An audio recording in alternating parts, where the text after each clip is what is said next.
a impossible dream of a play. Madden is on the field. He wants to know if it's real. They said yes. Get your big butt out of here. Whoa, he has trouble with the snap, and the ball is free. It's picked up by Michigan State's Jalen Watts Jackson, and he scores on the last play of the game. There, he's got it. End zone. Touchdown Titans. There are no flags on the field.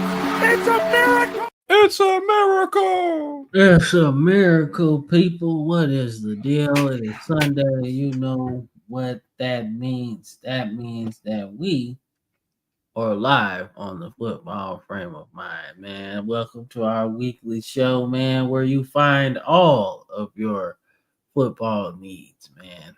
We cover it all, man. So this will be our last show based off of off-season shit. Yeah. As of next week, we'll be reacting to week 0 scores, and then you'll have week 1 predictions, and after that, it's full throttle go until February, March. So yes, sir. Yes, sir. So this will be the last show on some off-season shit. Because once we get to the regular season, we ain't stopping nothing.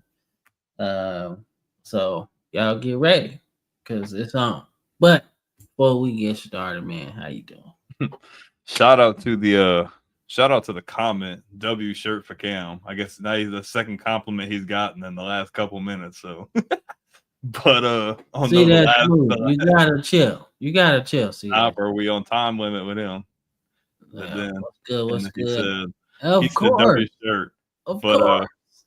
But yeah, I don't know. I don't know what the genuine consensus is. I don't know if you guys are ready for the season or if y'all are really enjoying the off-season content. But if you do enjoy this kind of content, smash the like button. It's completely free. Subscribe, follow across all platforms. If you don't know, YouTube is our biggest platform. We're getting closer and closer to the 100 million view goal within less than 3 years. So, and we're trying to get to 50,000 subs, but we can't do that without you guys. You know, over 80% of you guys are watching the content and enjoying it, but you are not subscribed. You're too good for the search bar. You're too good for the stairs. Take the elevator. Subscribe. It's completely free, bro. We literally post every single day of the week. This is the thing. No shade to other content creators, but there are some people that cover the NFL and college football that don't cover all year long, that don't post every single day. If you want something consistent, 365 days a year, 7 days a week, 30 days a month, whatever you want to call it, you are in the right place. It doesn't matter if it's a short. It doesn't matter if it's a poll. It doesn't matter if it's a game stream, or if you're so great that you are tuned in every Sunday at this time to check out our weekly shows, man. It's completely free. So if you enjoy college football content, you enjoy NFL content, please, we would really appreciate if you guys subscribe. If you are on YouTube and you're subscribed, hit the bell notification so every time we go live or post something, you'll be the first one to catch it. If you guys want to check out all of our major platforms down there, like TikTok, Twitch, X, Facebook. If you like the weekly shows and you would rather listen to them than watch the video, maybe you're a little busy, check us out on Spotify, Apple, and Amazon. We are literally 1 week away from the season. And like we said before, once that starts, foot is on the gas, and we're not taking our foot off the gas until probably by April, May after the NFL draft. So, I mean, it's constant football flow. Don't be on the outside looking in. Subscribe now while it's hot. Be ready, because every week until then, we're going to be calling games, predicting games. There'll probably be some games that we're going to like live stream. Like the Alabama LSU game will be a live stream that we've been talking about doing. That'll be really fun. When the Super Bowl comes around in February, that'll be a live stream. If you guys didn't watch it with us last year, dude, you are going to want to watch it with us this year. It's tons of fun. Like I said, if you like this kind of content, like the video, follow, subscribe across all major platforms. It really helps, and we will really appreciate it. Of course, man. So, like I said, man, we go get started. We got not a lot to talk about, but some interesting shit. So, shout out to Andrew for the love on Facebook, man. We appreciate it. And also shout out to the Villain Sports Media Network, man.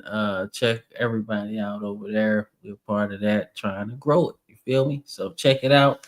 Villain Sports Media, man, is exactly what it says. Villain, as in let's see. What's a good villain?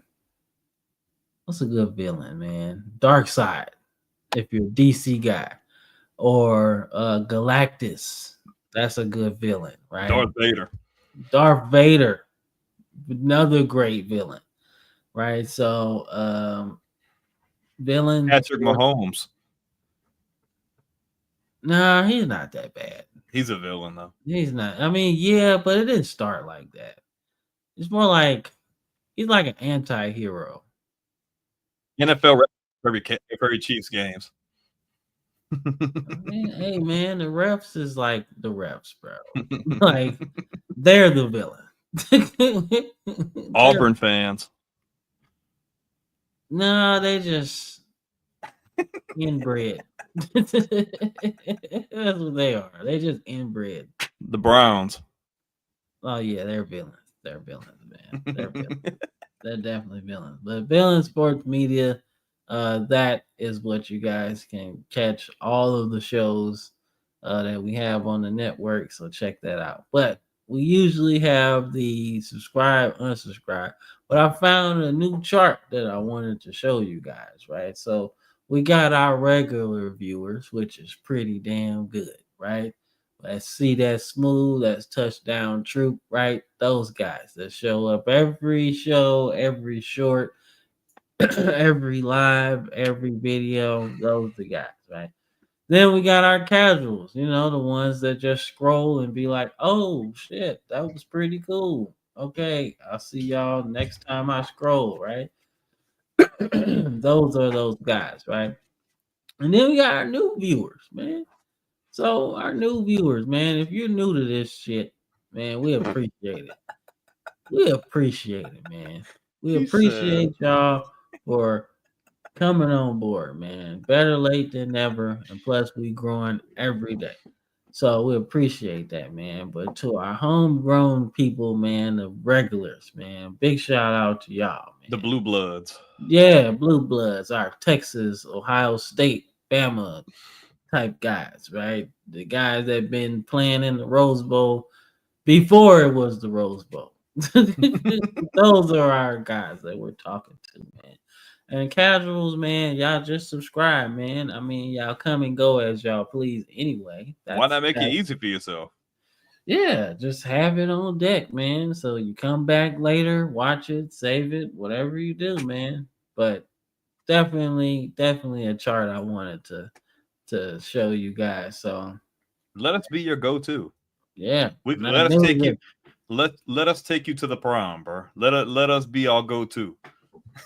Yeah, man. I'm telling you, we about to get this shit going, man. We about to dude, it's about to pop off, bro.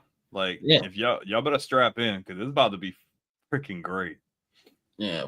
But we start off with the NFL, man. We start with the NFL. Just a couple quick things I want to talk about, man. If it goes faster, the fun. All right. So here we go. I want to talk about Cam Ward's leadership, man. Obviously, training camp preseason is all in full swing, man, and it feels good, man. Football's back. You can tell by the weather changing. It's not as hot as it used to be. Fall is upon us, I mean, yeah, it's hot, but it's not. Ain't no fall here, bro. It's still summer. I mean, shit, y'all get about a week of winter, and then it's back to spring. So. So now y'all good. Yeah, but don't get it twisted, man. It be getting cold down there, and the South cold is different. Yeah, that's like bone chill. Cold up north is like 30 up north. Like it's like t-shirt and shorts weather. 30 down here is like nah, dog. There, reposted the stream. Y'all know what it is. Pause the video. Villain Sports Media. We on our thing. Shout out for reposting our video, man. Get some more views on that thing. Anyway, but Cam Ward, man, like I said, football season is almost here, man. It's here, by the way. But Cam Ward's been doing some good stuff, man. I love what I'm hearing. It seems like he's practicing what he's preaching, right? He's not just pulling the Jameis Winston, eat them W's. He's He's actually like really trying to change the culture, man. Because it feels like the last couple years the Titans have been kind of just not rebuilding, but Existing. rebuilding at the same time. Like they've been trying not to. Um, so nonchalant. Who nonchalant? Who nonchalant? See that smooth talking about Cam Ward? I don't think so. And then shout out Arthur Morgan. This is man. I ain't gonna lie, man. Side note, Red Dead Redemption 2 was pretty damn good. It's pretty damn good. That was a good game. It was worth 4 years of production. It was good. It was definitely good. But yeah, man. So what do you think about Cam Ward, man? What you've seen and what you've heard since he's been drafted, it seems like he really embracing like being the thing that changes their franchise. Well, you got to look at it like this. We're talking about a guy who literally started from the bottom. He starts at Incarnate Word, flashy player, gets brought into Washington State, starts showing off that arm strength, shows off potential, and then goes into his junior year, finishing his junior at Washington State.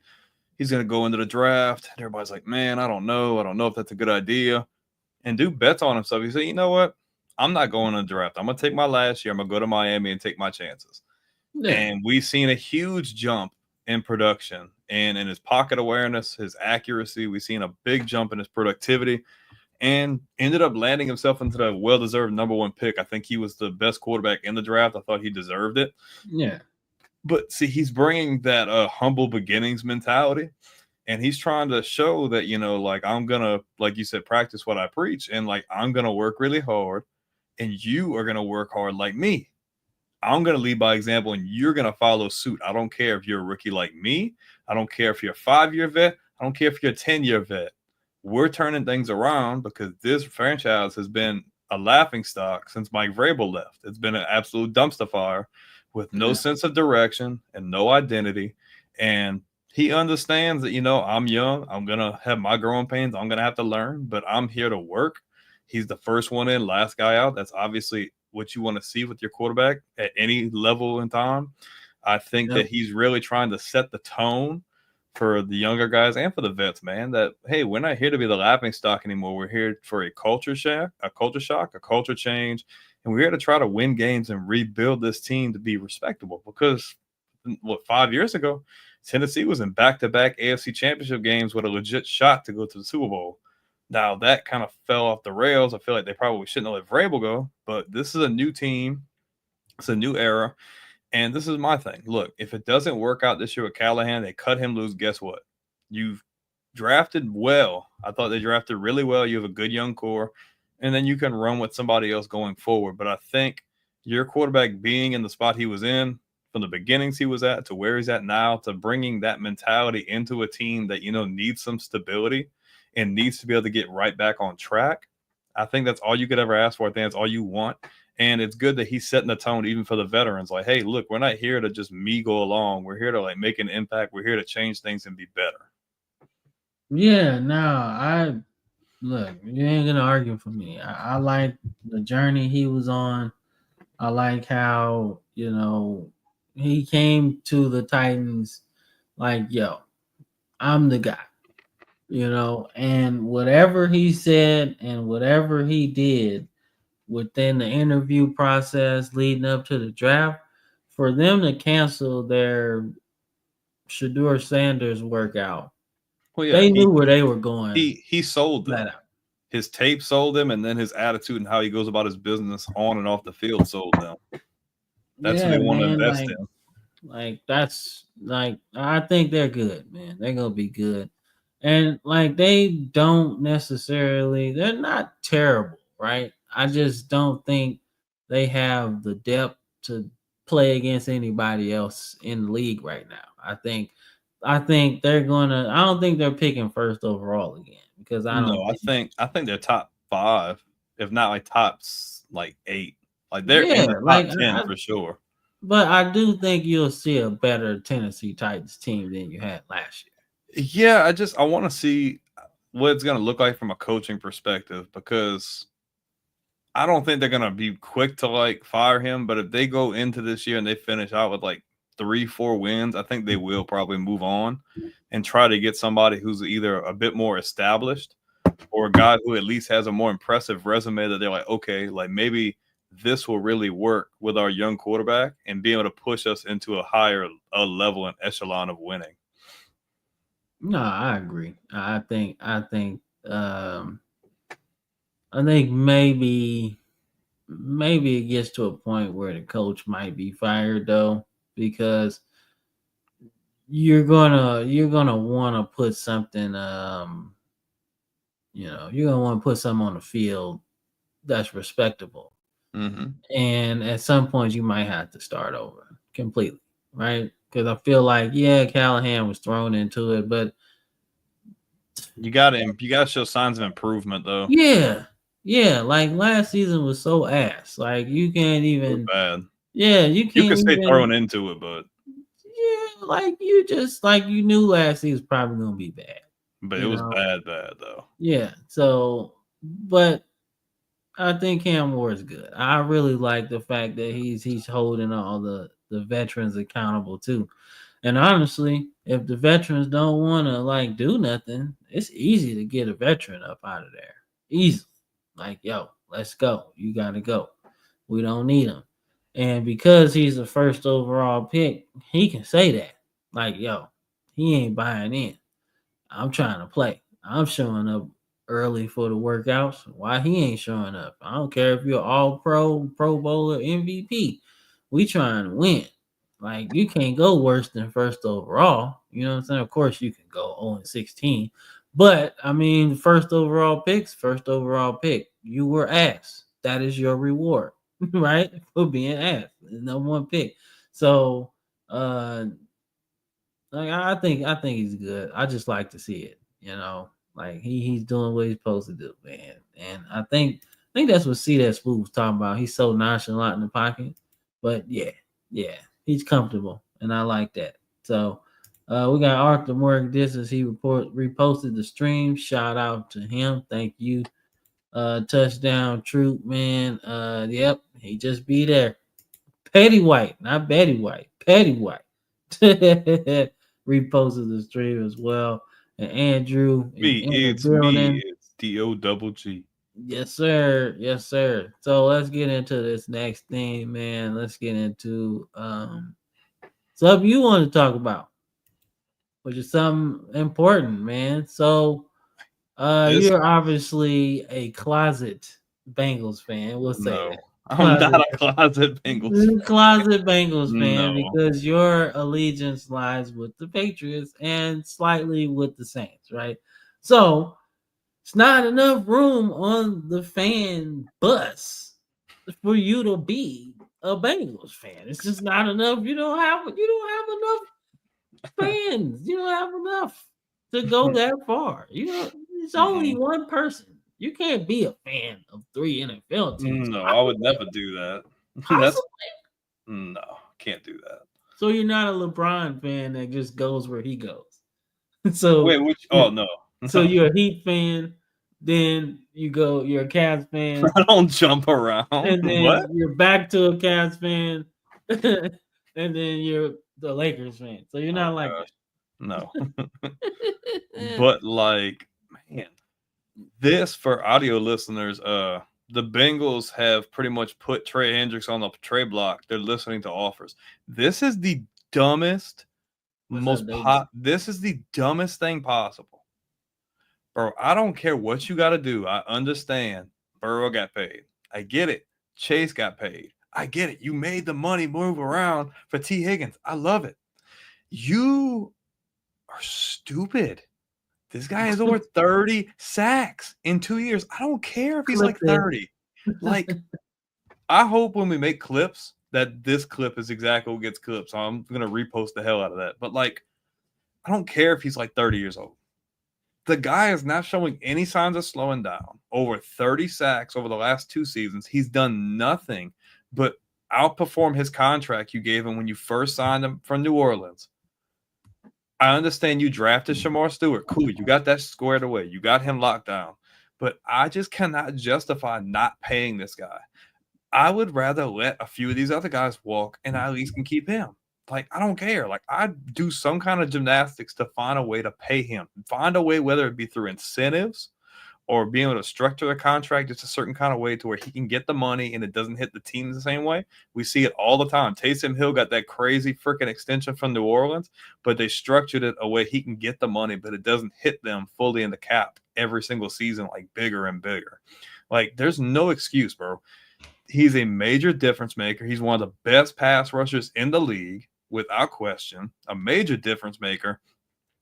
This is the thing. Yeah, they do need safety. I get that. But, like, you can't get great pass rushers like this every day, bro. Like, you don't even know if Shamar Stewart's even going to be that guy. Like, the only reason they drafted him that high is because he had a crazy combine. But his on-the-field production didn't necessarily match that. I get it. Boomer bust guy, I'm going to take a chance. But if you have a chance to freaking re-sign this guy, you are going to regret it if you trade him. I'm sorry, because what are the chances you're going to get another guy like that? You're not going to get another guy like that to sign in free agency. You're going to have to hope you strike gold in the draft to get that. And you're not even guaranteed to do that. Cincinnati is a stupid organization. You lock down the number. I feel like they probably got damn near the number one offense, but you have one good guy right now on your defense who I say is really good, and that's Logan Wilson. That's like the only guy I'm like, he's a tackling machine. But, like, you letting Hendrickson walk or trading him, I just feel like whatever you get for him, it's just not going to be enough, because I just don't feel like you're going to be able to get that same production back for it. Like, it's beyond me. And you can call me not know what I'm talking about, whatever, but, like, there's no way in hell I'd let somebody with that kind of production leave my building. I don't care if I'm trading him to someone else. No, I don't want him wreaking havoc on me and helping somebody else get over the top for a Super Bowl. Like, I'm hearing Buffalo's name in there. If Buffalo gets him, that's over with. That's literally over with, because they are one big piece on defense away from that's crazy. Like, don't do that. Don't do that. Don't trade him, man. So, all right. So here's my thing, right? I'm going to look on the other side, right? I'm not going to say that. I'm not going to say that Cincinnati's stupid, but I will say this is unwise, right? Because from Cincinnati's point of view, he's 30, right? So I give you a contract extension, say 5 years, right? We give you 5-year extension, right? 3 at the most, right? 2, you might get 2 years of this production, right? And then it goes down, right? And I'm okay with 2 or 3. I don't know what his demands are, but he wants a new contract, right? So if I'm Cincinnati, I would think about the 3 range, 3 to 4, right? Because you obviously know he's good, right? You know he is. But I also feel like the Bengals know that this defense is going to be bad. So we might as well just prepare for the draft and really address it next season or next offseason, because they didn't do anything to address it for real except Shamar Stewart. And he just now got into training camp, so he's technically behind the learning curve, right? So that doesn't help, right? But you squander any chance that you have to be good on defense this year, because at least you could do the Giants approach, and now we got 2 really good ends and a chess piece in Abdul Carter, right? They could have used that same strategy and be like, hey, we got 2 bookends, just let them eat, right? Kind of like how our football fantasy minds went when the Texans drafted Jadeveon Clowney with, 3-time defensive player of the year, JJ Watt. You would think, damn, they about to fuck people up every Sunday, because who blocking that? That was my thought process when they drafted Shamar Stewart. I was like, okay, maybe they can just rush the passer and we can go there. We know Cincinnati's scoring 50 points a game. We know that. They can do that. That's not a surprise. But they also give up like 55. Maybe if you rush the passer a little bit, you might be able to steal a couple games, especially on defense, because you're gonna be able to score. So I just think Cincinnati's playing they're playing hardball because he's 30, basically. And they don't want to get caught in that space where the Cowboys were with DeMarcus Ware, right? Where he got older and they were like, well, we ain't gonna give you a contract based off of what you did, but we'll trade you and try to get some assets, right? Now it worked out for DeMarcus Ware because he just continued to sack his way to an NFL title that he probably wasn't going to get in Dallas, right? So I feel like this is a move that they need to make. They need to trade him because defensively, even though you have Shamar Stewart and him, they got too many holes. This could probably going to be the best offensive team ever in NFL history, but they're not going nowhere because they can't stop nobody. Like eventually, it's gonna hurt you when you can't stop anybody. So I'm on the side of Cincinnati wanting to take offers, but at the same time, you gotta at least get 2-3 seconds. If you can get a first, cool, but 2 seconds feels like really good value for me. But what messes with me is, yeah, you locked up your offense, but that Super Bowl window is closing. That Super Bowl window is closing now. So yeah, I get it. Get trade assets, you try to address it, but it's like that's not guaranteed. No, Like, but look at it like this. Just say, for instance, you locked up Chase and Higgins. They're tied up for the next 3-4 years. Burrow signed his extension, I think, last year or something like that. So yeah, something like their that. their window is like the next 2 or 3 seasons. I get it. You're going to try to get stuff back for them, but what if you don't get that? And then now your Super Bowl window seems even smaller because now you really don't have production on defense. Yeah. I would say screw it. Take your chances, freaking pay him, and just go all out this year. The offense is going to score at will. Now you got a motivated T. Higgins who's not freaking holding out for a franchise tag. Chase is paid. Burrow's paid. The offensive line isn't the absolute worst, and you have a decent running back. Like, they can score points. If you pay Hendrickson, he'll go out and get you another 15 sacks, bro. Yeah. And who's to say, like, the defense doesn't have to be substantially better. They just need to be a smidge better. Hendrickson paid is a whole nother motivation. He's like, okay, I'm paid. I'm ready to ball again. He gets to line up on the other side of Shamar Stewart. Shamar Stewart gets to see the way he works. Who's to say we can't get any production out of him? If the defense is even a smidge better, Cincinnati makes the playoffs. The offense will keep you in games. The defense just needs to play somewhat competently. I don't think Cincinnati's window is big enough for them to take a chance on that draft capital, because if they don't hit those picks, that's more risk than reward, in my opinion. And if you watch my draft history couple episodes, you know Cincinnati's not the best drafting team either. So no, they're not. That's why I say, like, just based off of history, because I mean, me and you are the same in the sense that we like to look big picture and just see like what the trends do. I'd say screw it, dude. Bite the salary cap bullet. Find a way to make it work, because you get 2 or 3 years down the line and you haven't addressed those needs. Guess what? Burrow's contract is getting ready to expire pretty soon, and he's going to leave town. Yeah. I'd do anything to get Hendricks on this team, and I would just tell Burrow and company, Burrow, go out and set all the records this year. Defense won't be great, but we're hoping to get at least a little bit of better production. A motivated Hendrickson will go out and get you over 10 sacks, bro. And if Shamar Stewart's even decent, he can at least get pressures on the quarterback and make it easier for Hendrickson to get to the quarterback. So, I mean, I get wanting to get stuff in return, but just based on Cincinnati's history and their draft history, I wouldn't roll the dice on that. If there's a way, I don't know the ins and outs. I'm not an NFL GM. I'm not an analytical, like, in the money side. But if there's even a small percentage of a way you can work out a deal that doesn't completely screw you, make the deal. Make the deal and bank on these next 2 seasons at least. Because if Cincinnati can make the playoffs, that all bets are off. Like, that team has made a run in the playoffs before. Obviously, they've lost some of those key pieces, but they have experience there. And you got a guy who's knocked off Mahomes in the playoffs. I'd be more willing to bet on just strapping myself for cash and giving it to Hendrickson than getting draft picks and bombing them. And now I've wasted years of Burrow's career because we can't even get to the playoffs because there's no production. That's just me. No, I understand.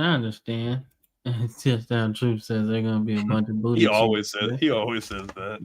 And then they can hit. See that Smooth is taking job applications for safety because, be honest, they need it. But okay, so last thing, and we kind of move on from Hendrickson, but I think there has to be a conversation about where we gonna go defensively, right? Because their team is gonna struggle on defense this year, man. And with how many good quarterbacks they have to go against, like even in division, right? Like that's tough. You got Lamar, whoever the Browns try to throw out there, like you got those kind of things, like you got a lot, and then you got old man in Pittsburgh, right? So like you're going against teams that are gonna pick you apart, man. And you know what's crazy? All of the teams that you go against are going to have better defenses than you. So yeah, like you got the receivers, you got the quarterback. He can throw 55 times a game. That's cool. But eventually the defense is gonna figure out, oh, they're gonna have to try to be aggressive with us because they can't stop us. And then you end up in a place where you gotta go for it on fourth down a lot, right? Then you gotta take risks that you probably wouldn't. They're in a really tough spot, bro.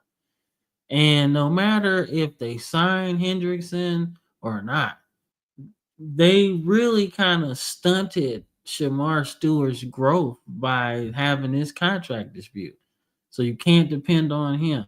And then even though Hendrickson is a veteran and he's had these success, he still has to get ramped up, right? He still has to be at training camp with the fellas, things like that. And I'm sure in the locker room, the guys is like, hey man, we understand. Get your contract right, But there's also the issue where they just don't have anything else, man. And this is a weird spot to be in. I don't think we've seen offenses be this good and defenses be that bad. New Orleans, classic New Orleans, dude. I mean, those Saints offenses when they had Rob Ryan running, those were historically bad. Like that's literally almost a painted copy.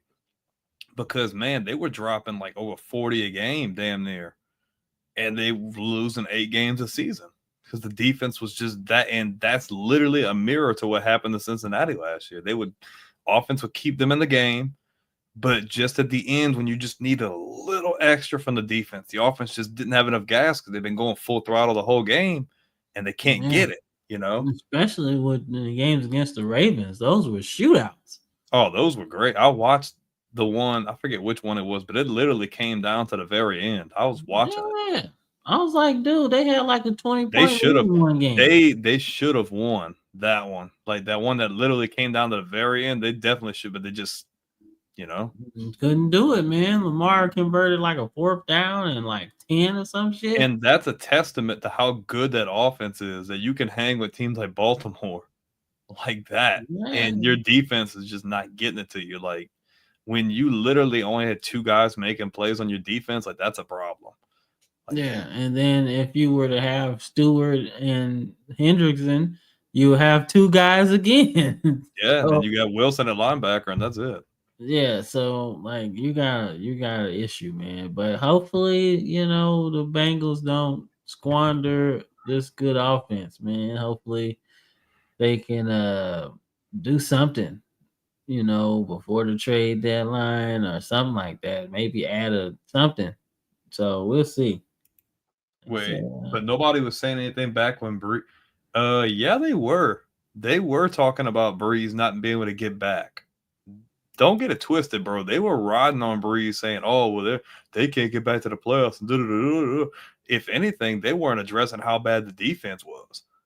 They yeah, weren't, man. and they Yeah. discredited Burrow the same way. The only difference in this scenario is that Breeze had a ring at this point, and Burrow could have been that guy. That Super Bowl could have went either way. They could have won, and then we'd be having the exact same conversation. Yeah, but even then, you could see the level of defense. They ain't have like the Rams in that particular Super Bowl really boosted their defense headed into that playoff run. Yeah, and Like, them adding Odell Beckham was the big difference maker too. yeah, but not as much as Von Miller. No, but and it gave them an extra dimension to their offense that it was hard to cover those guys, man. Even if he got hurt like in that game, like he was playing really good in them that first half before he got hurt, and even on that playoff run because you couldn't cover everybody. Yeah, no, that's true. That's true. That's true, man. But hopefully the Bengals can figure out something because they got a pretty good offense, man. But nonetheless, man, let's get into this college stuff, man. We got a very, very interesting type of thing. So we're gonna go over schools with the best position history. Shout Right? out to Touchdown Troop for the idea, by the way. Hell yeah, touchdown troop, man. So the best position groups, y'all would call it DBU, linebacker U. That's what that means, right? So I got it set up to where we're doing quarterback U, running back U, receiver, tight end U, offensive line, linebacker, DBU, and then of Are course, we what's are up? we talking about like currently in the NFL, or are we talking about like all time? Because No, so here's my thing. Everybody, when you're doing these DBUs, everybody is talking about how good they are in the NFL. No, I stopped my process of figuring out these lists and stuff. I stopped it at where you were when you got drafted. That's where I stopped, right? So it's not about how good you were in the NFL. It's about how many people you get to the NFL in that specific group, right? So then when it comes time to like talk about quarterback you, right? I'm not looking for the flash in the pan, right? So I would love to put LSU in there, but LSU has some really good dudes. They really did. But wait, recently, what position are you talking about? I'm talking about quarterback. Okay. Recently, they would be probably quarterback U right now, right? If we're going strictly the last 10 years, right? But stretch it out to 100, how many quarterbacks have y'all really produced, right? Like 6. Right. So stretch it out to 100. But if I add a school like Alabama, right, to the quarterback U conversation and stretch that out 100, it's a lot more selection. So when you see how I got the teams that I picked, y'all see Yeah. where I'm going through. Should be interesting. But y'all see. That's why I did it. I want conversation, right? So we'll see. We'll see. So let's get into it, man. If it goes. It's going. It's going. No, it's not. All right.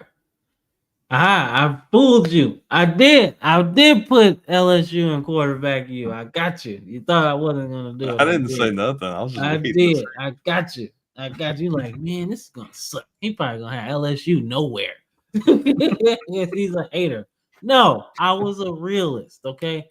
So when I'm thinking of quarterback U, my criteria is how many people you sent to the league at a high level, should I say. not your 5th round, 6th round guy that might get drafted. No, I'm talking about high level dudes over the course of probably 100 years. That's where I really kind of stopped it at. I didn't want to go back too far because that's like, too much.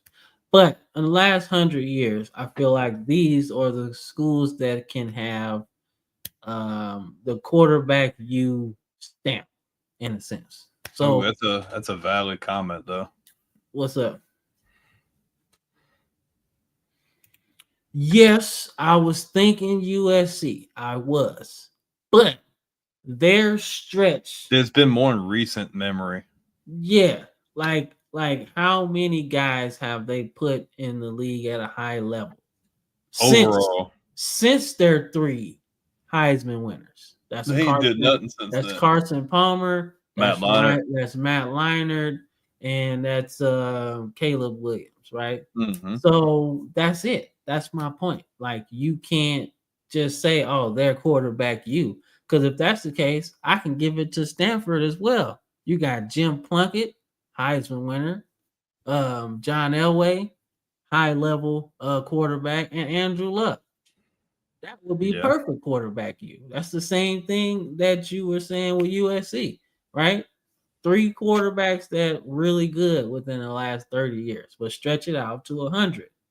It's not really looking that good, right? So when I say stretch it out to 100, this is what I mean, right? So look, LSU last 100 years, you got Y.A. Tittle.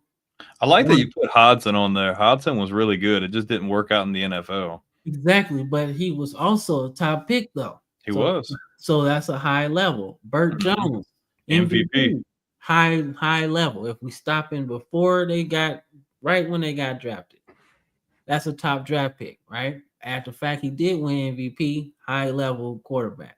Matt Flynn was drafted high level at your school, right? Won a national championship too, right? And was drafted like 4th, 5th round. So that counts for me, right? Then you got Jaden Daniels and Joe Burrow, of course. So that's the quarterback you contender, in my opinion. Then we go to Alabama. Then we go to Alabama, right? So we go way back. Bart Starr, right? High level, actually low level draft pick. They didn't really believe in him, but obviously high level at Alabama national title. You got Joe Namath, right? My boy national Kenny Stabler. Title. Yep, Ken Stabler, national title, high level draft pick. Tua, high level, right? I could even put Barker in there, but he didn't get drafted high enough. But he did. He was a high level player as well. You got Tua, you got Mac, you got Bryce Young. These are all that have, that's all the high level, right? High level, right? Look at Oregon. You could have put Jeremiah Masoli on there too. He was really freaking. I could, but it's just I ran out of space. Okay. Yeah, no, I'm just playing. I just like Masoli. I ran out of space, but I could have put him on there. But you get the point though. Bo Nix, that's recent. Justin Herbert, that's recent. Marcus Mariota, Dan Fouts, Norm Van Brocklin, Cole, Norm Van Brocklin till this day. NFL championships with the Eagles. Yeah, that's cool and all, right? But in an era where we pass the ball so much, nobody has touched his passing game yard record in a single game. Still. And that was set in like the 50s. That's what I'm saying. 60s. And can't nobody touch it. That's how you know he was cold. And of course, I had to put Dennis Dixon on there because before he tore his ACL, I want to say either in a bowl game or something, he was going to be like a top 3-round quarterback. So Dennis Dixon was cold, man. And of course, Masoli was good as well. So there you go. So Oregon, in my opinion, is a quarterback contender, right? And of course, you gotta put Notre Dame on there because they stretch it out. Man. You got Joe Montana, who's probably the best, give or take who you ask, right? Then you got Joe Theismann, Heisman winner. Steve Berline led the NFL in passing. for one season with Carolina. So, but anyway, he was still good, high level. And then, of course, Rick Meyer, who didn't have the pro career that you would hope, but he was picked in the top 5 of the draft. High level quarterback, right? And of course, Brady Quinn and Ian Book turned into like a 5th round draft pick. So that lets you know, right? You got quarterbacks coming out even today. You put Sam Hartman on the list because that counts in the transfer portal era. Yeah. It does, because that's why I put Jalen Hurts with Oklahoma, because it counts. He was there and he got better there. Let's be honest, right? Because I could put Ohio State on there, right? Because they technically did have a lot of good quarterbacks. I won't push back about Hartman, but the difference between Hartman and Hurts, though, Hartman was already that guy. Yeah. But yeah. Yeah, Drew. And then yeah, bro. Like, all right, and here's the thing, right? So, all right. So everybody looks at Oklahoma, it's like, that's not really quarterback you, but if you think about it, like, I can stretch it out 50 years, 55 years. And you would think, like, damn, they really did have a lot. Hear me out, right? Okay. Sam Bradford, Heisman winner, right? Kyler Murray, Heisman winner. Then you got Baker Mayfield, the greatest walk-on ever, Heisman winner. Jalen Hurts goes there, almost wins the Heisman, right?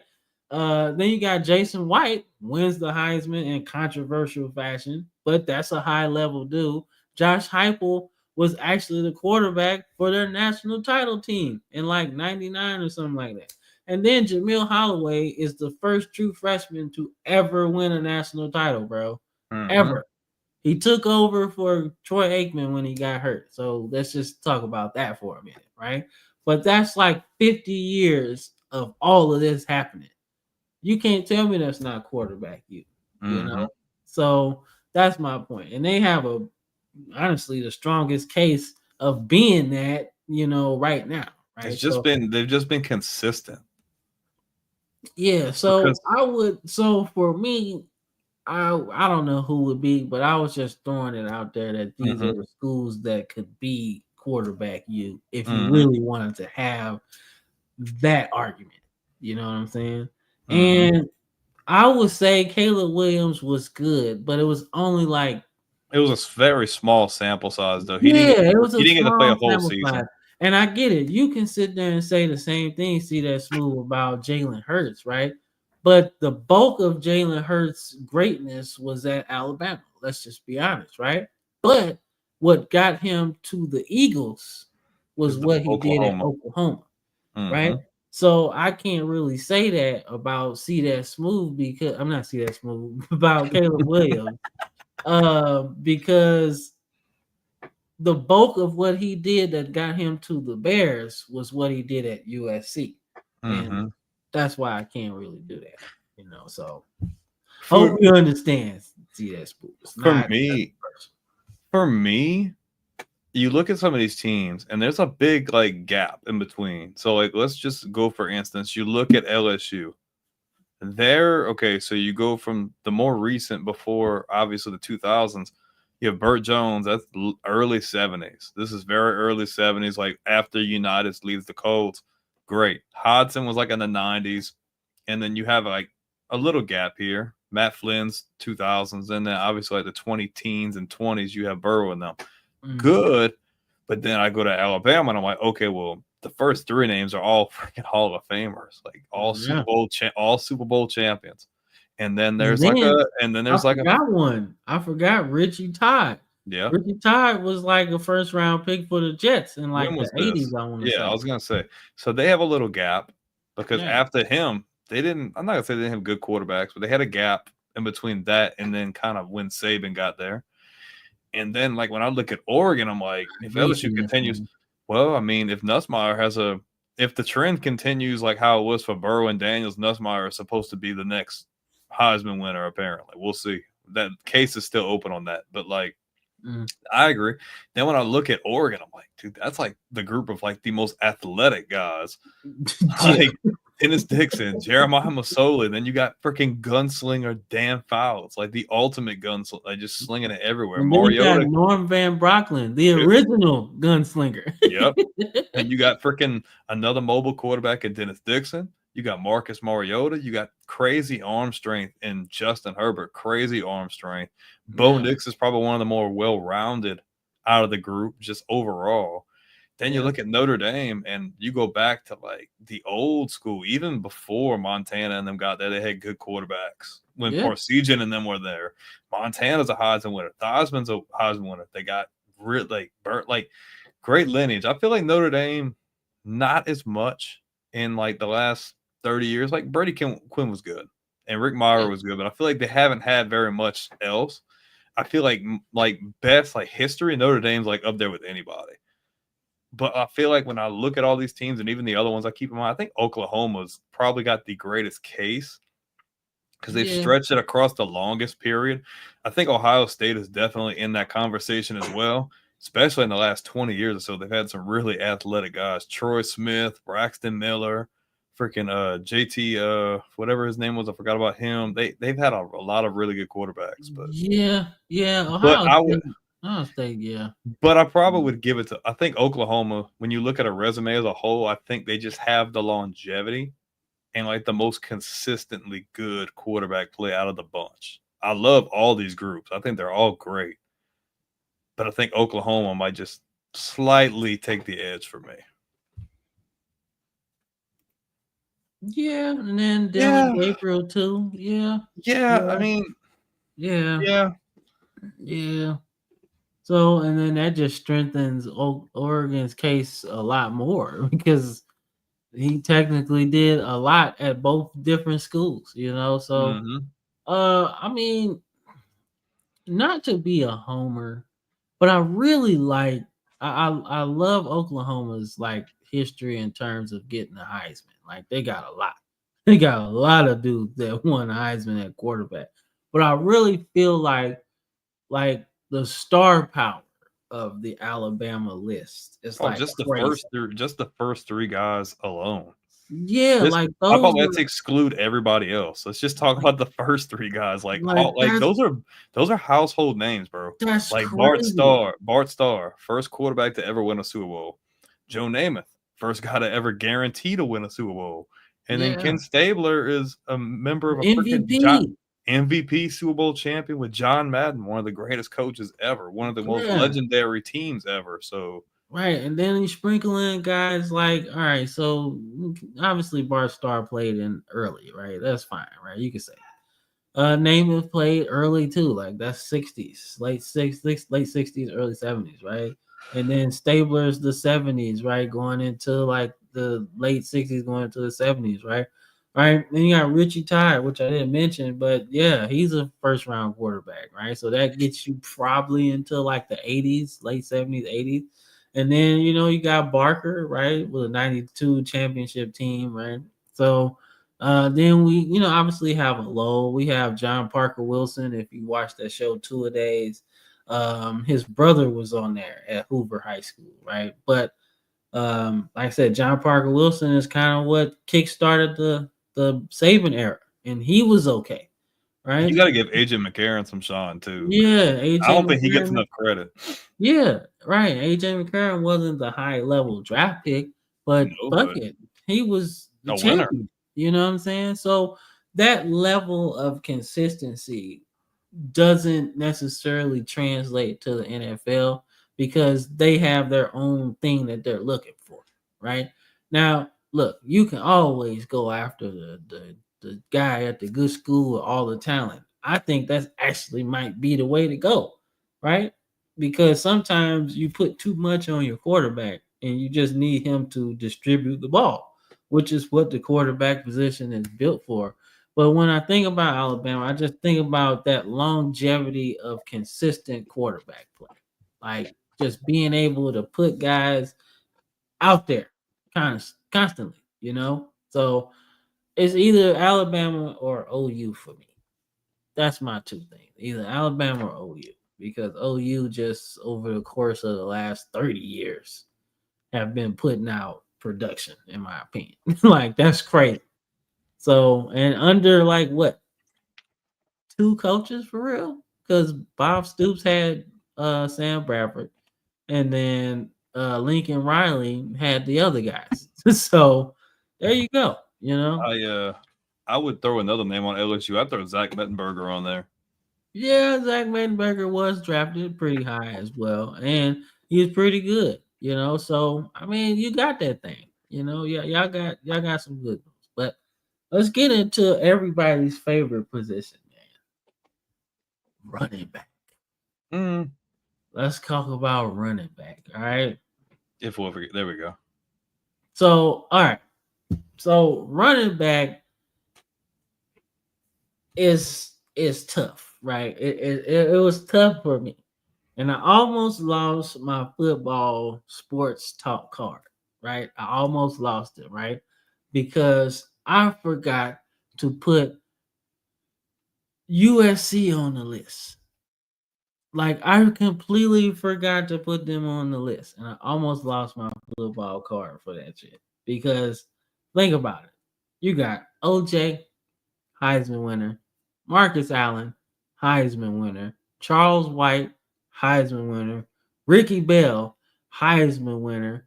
Let's see, Reggie Bush, Heisman winner. That's 5, right? Mike Garrett won the Heisman, so that's 6 running backs with the Heisman already.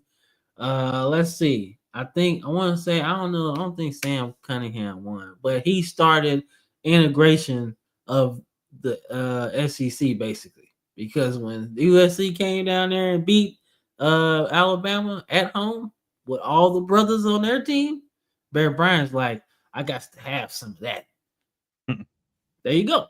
That's the story basically. But of course, you throw in Lindell White, who actually was. Shut up, see that smooth. Because he could have helped Pittsburgh because they gonna need some help. Because Aaron Rodgers is gonna be running for his life. I would have a guy that running 4-3 if I'm running for my life. You know, catch me today.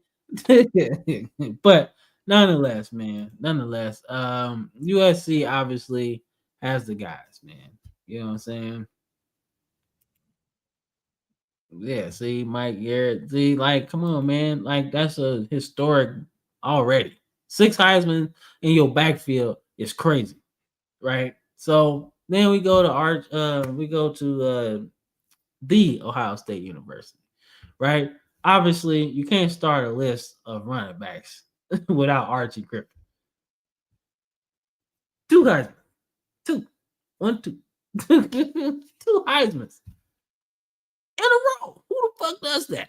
Who does that?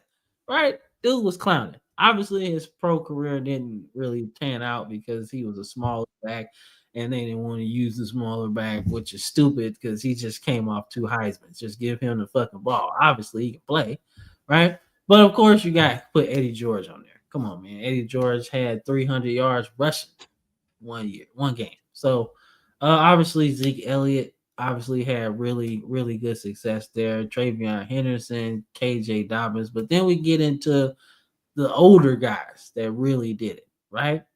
Keith Byers, who's one of the best pass catching backs ever.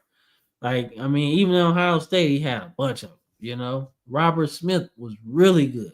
Carlos Hyde, Beanie Wells, Pete Johnson, of course, even though he had a really rough go after his college career, Maurice Clarett. You can't forget about how good he was, you know. So that's a running back contender.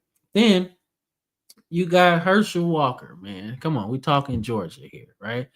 Herschel Walker, Garrison Hurst, Nick Chubb, Todd Gurley, Sony Michelle, Charlie Trippy. That's the 40s for you.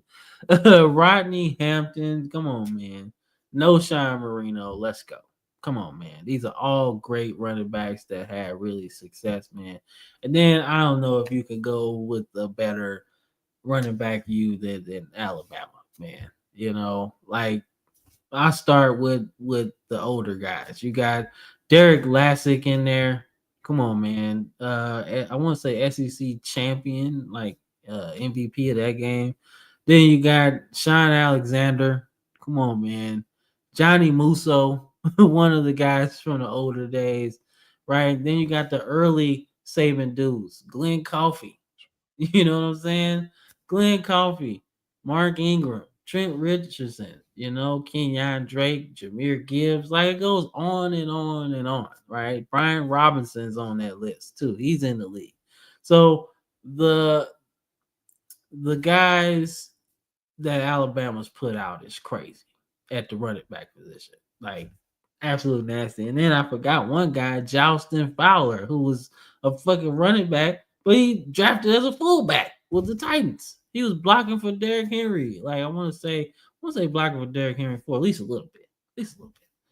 But Ronald Jones, man. Ronald Jones really saved USC in a sense because they were losing their luster a little bit. Because there wasn't nobody coming out of USC at running back for real. I mean, you had Joe McKnight, but he was okay. And it felt like it was almost running back by committee in a sense because they had, I want to say Sean Johnson because he had the neck thing where the barbell fell on his neck. So he was okay. But they had like 4 running backs that was good, right? So that era really didn't move me that much because they was cheating. You know what I'm saying? You can't just have 4 good ones. You know what I'm saying? Like you gotta give it to somebody. But Ronald Jones, I felt like saved USC like being on this list, because he's the new guy, basically, So if I had to say who's like running back, you could easily go USC because I think that's the spot that when you talk about a school producing running backs at a high level, you could say that. But you got to do the whole picture. And as we get into the last 25 years, the only person that really stood out, in my opinion, is Ronald Jones II. Right? Yeah, Reggie Bush. Yeah, but you said the last 25 years. Reggie Bush got drafted 20 years ago, so. Yeah, yeah, I guess you can say that. 20 years. Saying. All right, let's push it to the last 15. Okay, there we go. That's a bit more legible. Yeah, 15, nothing, right? But in the last 15 years, you know what school's been pretty good? Alabama and Georgia. Okay, and honestly, in the last 10, it's kind of been Georgia. I'm not showing bias, but LSU's had a great lineage of running backs too, bro. They have. Just go down the list, bro. Fournette, Kevin Falk, Dalton Hilliard, Billy Cannon, Joseph Adai, Darius Geis, Clyde Edwards-Helaire, Jacob Hester, Jeremy Hill was good. Charles Alexander in the 70s was good. Like you got now you might not have all the Heismans, but if we're just going off of like just pure talent, like talent's there. They're not in the same conversation as some of these, but a solid lineage of running backs and quite a few Super Bowls in that list too. Yeah, we all see that smoke. Yeah, bro. We are old enough to remember getting NCAA 07 with Bush on the cover. Yeah, so and we definitely old, bro. But I mean not USC, but LSU. I was debating to do it. They're not in the same echelon as these guys. Yeah, because I'm a college football fan, so of course LSU instantly came to mind. But when you're you're thinking, when I'm thinking about the last 100 years, I give it that. Yeah, it's like they had really good running backs, but not to the level of everybody. Yeah, no, I agree with that. I wouldn't try to plead the case for. I feel like y'all specialty is the next category. Yeah, but I just think running back's a position for us that gets kind of overlooked because maybe not the same level of productivity, but just like athletic wise, like they got a very long list of guys who were really good. Like I want to be a homer, but I can't be a homer. I can't. No, not in this situation. You can't do it. I just really like what USC put out there, bro. Like Crazy. 6 Just those Heisman three. winners. Just those 3 alone. Like, not even talking about all the other good guys too. Like, just between Allen, Simpson, and Bush is crazy. Yeah, bro. And people forget how good Charles White was. He was Mhm. before OJ. I Mhm. want to say. So, like, that's crazy. Mike Garrett got a Heisman as well. Like, come on, man. Like, that's just nasty. So I'm gonna give it to USC because when you got 6 Heisman winners at running back, that's stupid. I really like Ohio State's lineage. The fact that you got a guy that won them back to back, and they have a really underrated running back lineage, like kind of in the same way I'd say LSU does. But what USC produced, it's you're not going to replicate that. Like, these other teams have long lists, but that many Heisman trophies can't just go unnoticed. You know what I mean? Like, you just have to give credit where it's due. So I would like, agree with you. Like, we can say, like, oh man, like they got a lot of Heisman's, but bro, they got them at one position. That's what I'm saying. Like one position, bro. That's crazy. And then Ohio State got a guy with 2 at one position. I think Eddie George won a Heisman. Exactly. Like, come on, man. It's crazy work right now, bro. Crazy. Robert Smith was stupid. He was nice. Like, and then Carlos Hyde doesn't get no love because he was before Zeke and he was balling. And he did really good with the 49ers too. I liked him on that. Beanie Wells was a first round pick for the Cardinals, like, and then who knows what career Maurice Claret would have had if he didn't get in trouble. Like, he did get drafted by the Broncos though. So I don't know. I'll have to say we didn't have Oklahoma on here. Oklahoma has had some really good running backs too, especially the greatest that never was too. So yeah, Dupree, Dupree. Then you had AP, Billy Sims. He was cold as hell. Billy Sims was good. People think about Barry Sanders, but before they had him, they had the original number 20. That's Billy Sims, bro. Man, Billy Sims was nice. Cold, man. He was nice. He was nice, man. Like, yeah. He was good. So, but yeah, man. So I had to give to USC, man. I think that's fair. And then, like, I guess if you rank them, it'll probably be, probably Bama second because they do got a couple Heisman winners in there. And then Ohio State, because of Archie Griffin alone, is probably that. And then Georgia be that, fourth, which is not bad. It's just they only got one guy. Like, he was huge, but he only got one guy, and that's Herschel. They got the Heisman. But Garrison Hurst was good, too. I think a lot of people Hurst is good. Yeah, I think a lot of people said he was supposed to win the Heisman before he came out for the draft this year. So, like, he was good. So, but let's get into your background. Let's get into receiver, man. They're growing trees. We're gonna put out a few this year too. Yeah. One of them was specially gifted to us from the University of Alabama, by the way, and that's Mr. Aaron Anderson. Boo-hoo. Doesn't matter. Whatever.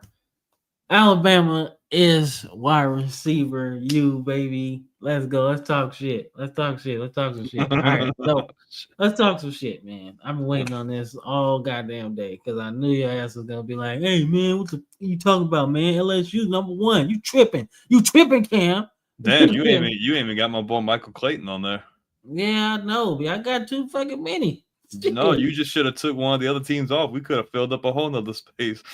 Yeah, I could have, but I'm not giving you that pleasure, that satisfaction. Oh, shit. There goes that. I'm not giving you that satisfaction. Like, haha, I told you. No, we're gonna have a debate here. Oh yeah, I've definitely got plenty more bullets to fill the chamber with.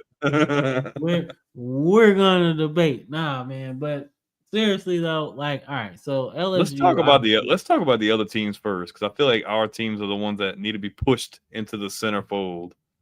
Yeah. So all right. So look, I was thinking like there's when you think about like boy, go sit. Boy, look. Yeah, I know. That's what I put.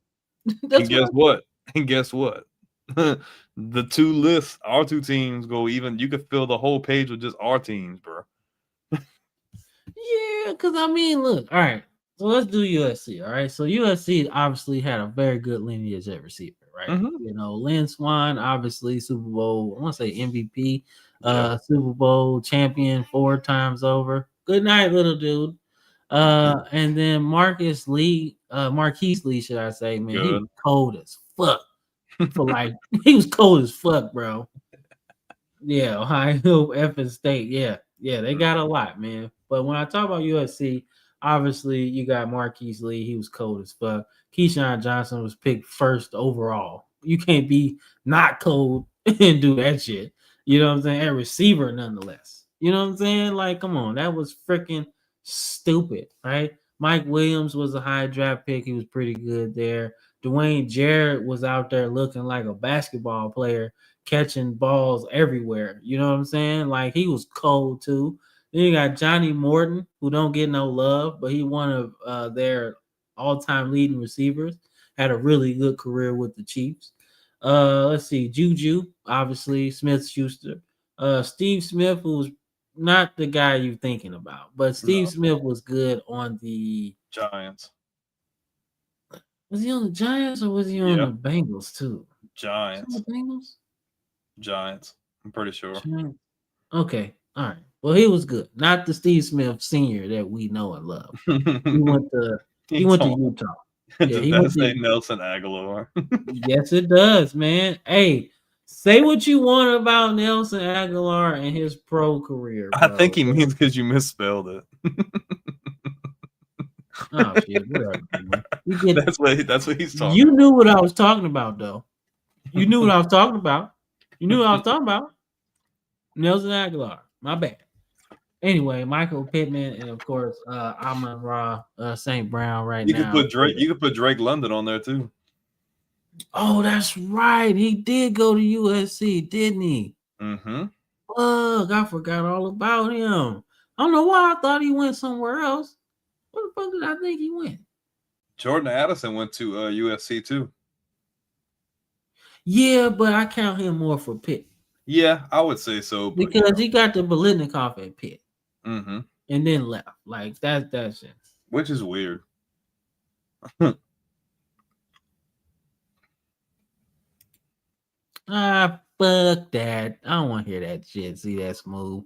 Drake London, I forgot all about him, man. My bad. I'll talk about Drake London if the Falcons make the playoffs. Right. Yeah, let's get there first. Yeah, let's get there first before we start mentioning you on the list of greats that you see right now. Okay. Like, let's get to the playoffs first. Then we'll talk about that. But let's get into Ohio State, man. Come on now. Ohio State is one of those schools, man, that got that lineage, man. We talk about the last 100 years, man. At receiver, they've had a whole bunch of first rounders, bro. Let's start with the obvious. Joey motherfucking Galloway.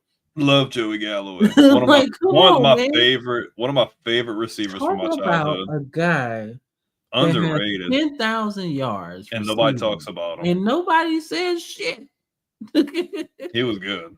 Good. Very Right. good. Then we got David Boston, who came into the league hot as a motherfucker. Okay. He was cold. Then my was dog good. got paid. And my dog got Till he got paid. paid. Till he got paid. That's fair. Fair. Fair is fair until he got paid.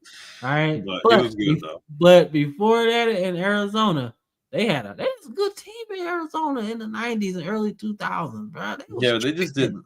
Yeah, I feel like they would have had better quarterback play. I think, Like, all right, side note. You had Jake Plummer, obviously, Arizona State, so of course he's gonna be there, right? Then you got, I want to say, Thomas Jones was Yeah, that drafted was there very early, and I think Garrison Hurst was drafted there too. So you got some running backs in the 90s. Anquan was there towards the end of his run. Yeah, so that was 2000, like 2000. 1, 2. Yeah. Larry Fitzgerald was like 03, 04. Yeah, that was after Boston got paid. Yeah, so but still. like then you had Simeon Rice, bro. Like before he went to the Buccaneers, he was with the Cardinals. Like, come on, man, they had some players, and they still had Aeneas Williams in the 90s as well. Like, come on, man. Like they had a whole lot. Ronald McKinnon was like 100 tackle guy at that time. Like they had some ballers, man. But David Boston was definitely cold. Of course, you get into the new guys, Chris Olave, Garrett Wilson, JSN. But the guys that our childhood was like, yo, who the fuck is this guy? Chris Carter, Santonio Holmes, Ted Ginn Jr., bro. Ted Ginn was fast. Hey, we beat them, but he was fast as hell. We beat them in the net. He was fast. I'm like, damn, this dude's hella fast. I'm like, he's hella fast. I'm like, that ain't fair. I'm like, we got speed too, but like, where he got that from? Yeah, like, well, yeah, he just woke up like, hey, I'm kind of fast today. Next thing you know, he just 50 yards down the freaking middle of the field. Nope, he's gone. Tennessee ranks first in first round. Tennessee's not wide receiver though, in my opinion. No, not at all. They good had receivers, some good receivers. Good receivers. They had some good receivers, including Peerless Price, Cordell Patterson. We can add him to the list, right? He was really good. But fair point though. Fair point. I hear you. I hear you. But they ain't touching none of these in terms of lineage. Don't sleep on Terry Glenn either. Terry Glenn was nice. Terry Glenn was a motherfucker. Yes, he was. Paul Warfield started all this shit. And then Jeremiah Smith might end up being the best. Yeah, one. That's why I put him on there. He is probably my favorite, one of my favorite guys to watch right now. He is just that entertaining. He is very good. If he would have been eligible for the draft this year, he probably would have went number 1 overall. Like, let's just be honest. He's that good. Bro, we're not this is just a short sample size. Like I said, bro, you could take Alabama and LSU and fill the whole damn page if you wanted to, but we're not trying to be biased. To be honest with you, and if I added tight ends as well, like, oh my gosh, you really wouldn't have nothing to say. You ain't got nothing. But I didn't do that. Like, I mean, Michigan's on a list. I'm just not going to tell you which one it is, but they're not on this one. Then definitely fuck no. Fuck no. What? Bro, I don't know if I feel like he said something about, because I think we were talking the other day when he brought this up. And we're like, oh, where's LSU's position? Like, who's their best receiver, whatever. He said something about Michigan. I'm like, I'm hoping you talking about DBU and not like in this bubble, because like we could pop that bubble real quick. Like, I mean, there's no bubble to be popped. Like, all right, so when I'm thinking, if we really gonna go there, Michigan receivers that jump off the page, right? David Terrell obviously runs off the top of the dome in terms homeboy from College Game Day. Oh, Desmond Howard, yes, yeah. Desmond Howard, yeah. Credit where it's due. Michigan is not corner you. You crazy.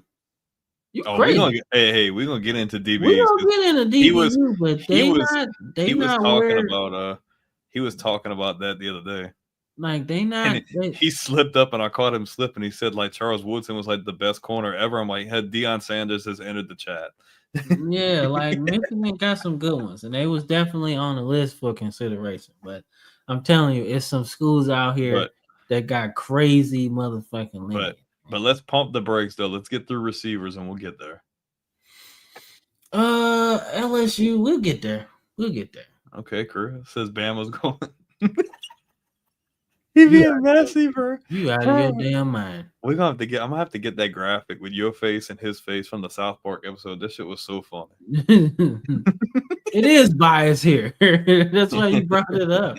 Nah, but seriously, okay, so obviously Ohio State has a really good argument to be wide receiver, of course.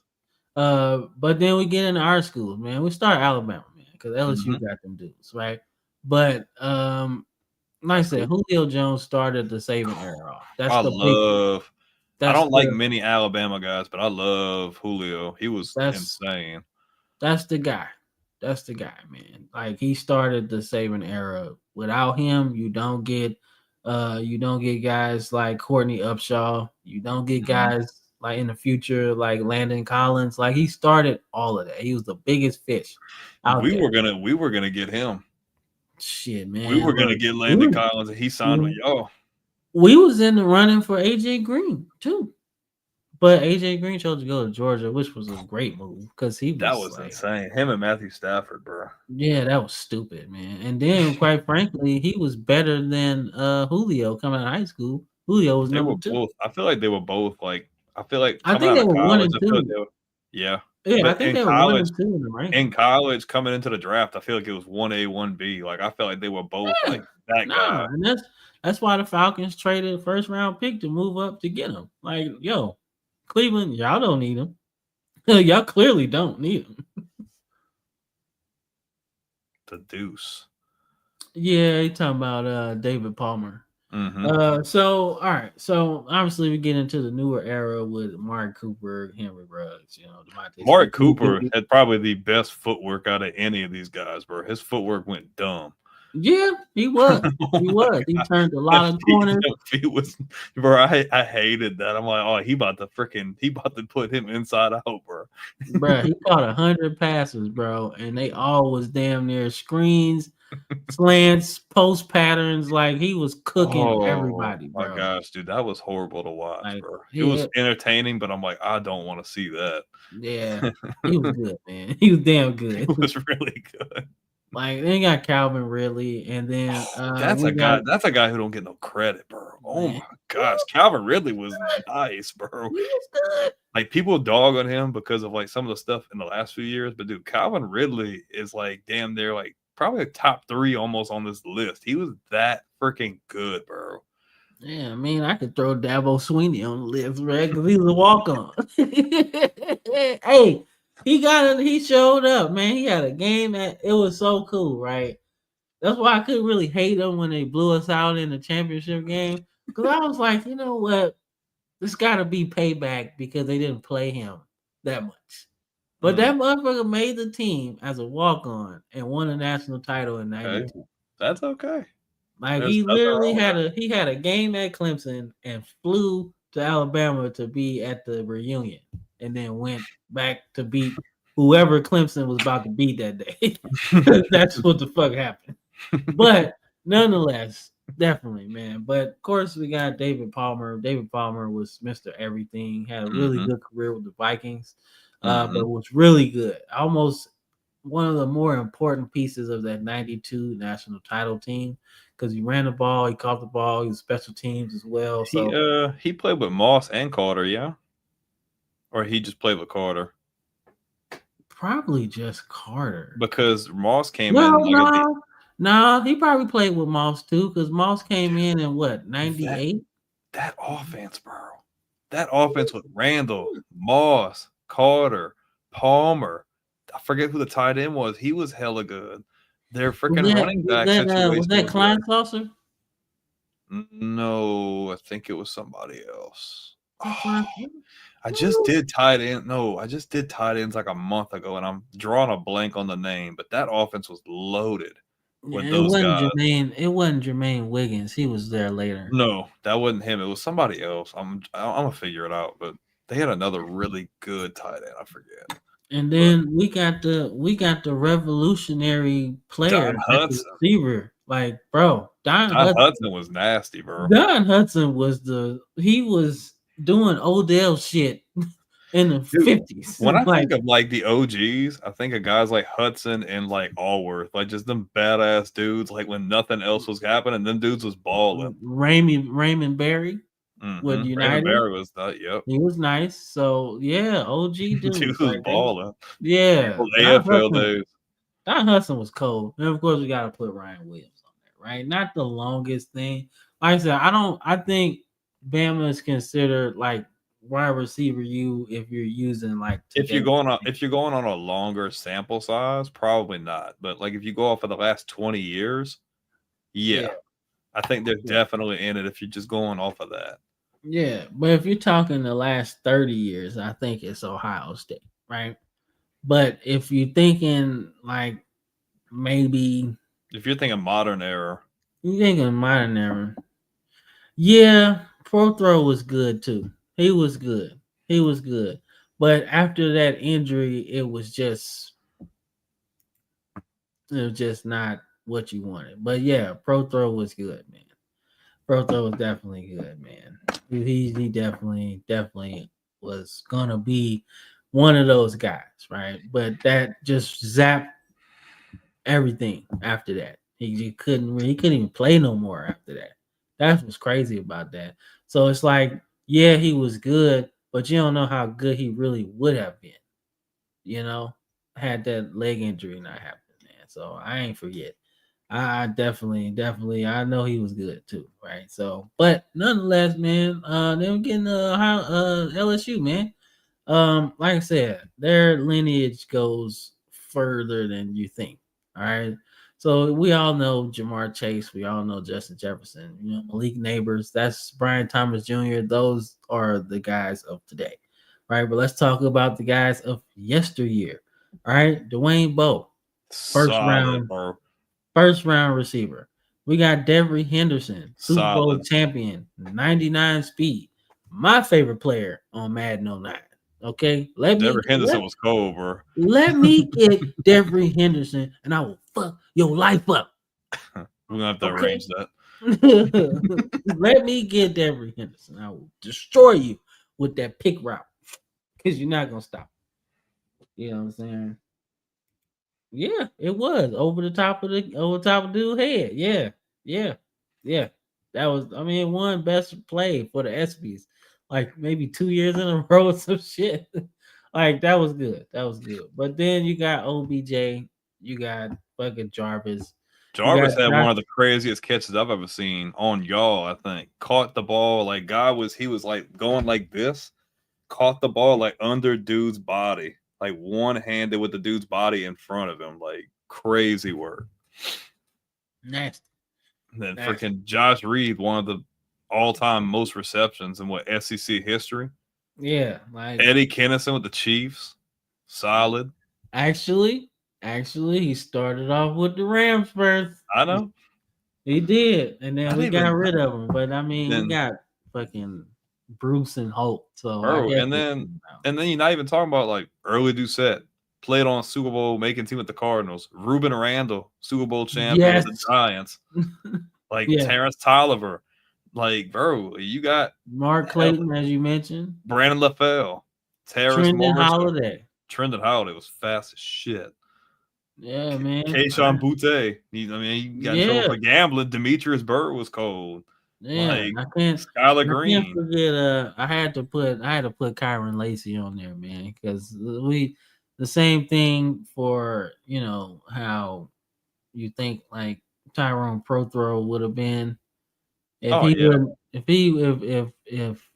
Kyron Lacy, if the unfortunate things wouldn't have happened the way they did, the guy would probably have been a day 2 guy, like second or third round, but he definitely could have been like a really good, would have kept up the lineage. But now it just feels like LSU pumps out receivers, like the rooms are full, but like they're good guys. They're pumping them out in 2s, and they've been pumping them out in 2s for over 10 years now. Like, yeah, I will say, like, all right, so when I think about the LSU guys, right, when they go pro, at least right now, and actually, you know what? I can say that in a fair case that even 20 years ago, the thing that makes the LSU guys so like pro ready is that all of them dudes got good quarterbacks. Everybody. I'm not gonna say all of them. Okay, hear me out. Look, Devery Henderson did not have a good quarterback. What you mean? Aaron Brooks. What you mean? When he came into the he didn't get Brees right away. Drew Brees was there. Yeah, but he had to go through some hard times, bro. He had to fight to get the damn ball. He was throwing the ball to the other team, bro. Dwayne Bowe didn't start getting good quarterback play until Matt Castle, because Trent Green was throwing interceptions like crazy at the end too.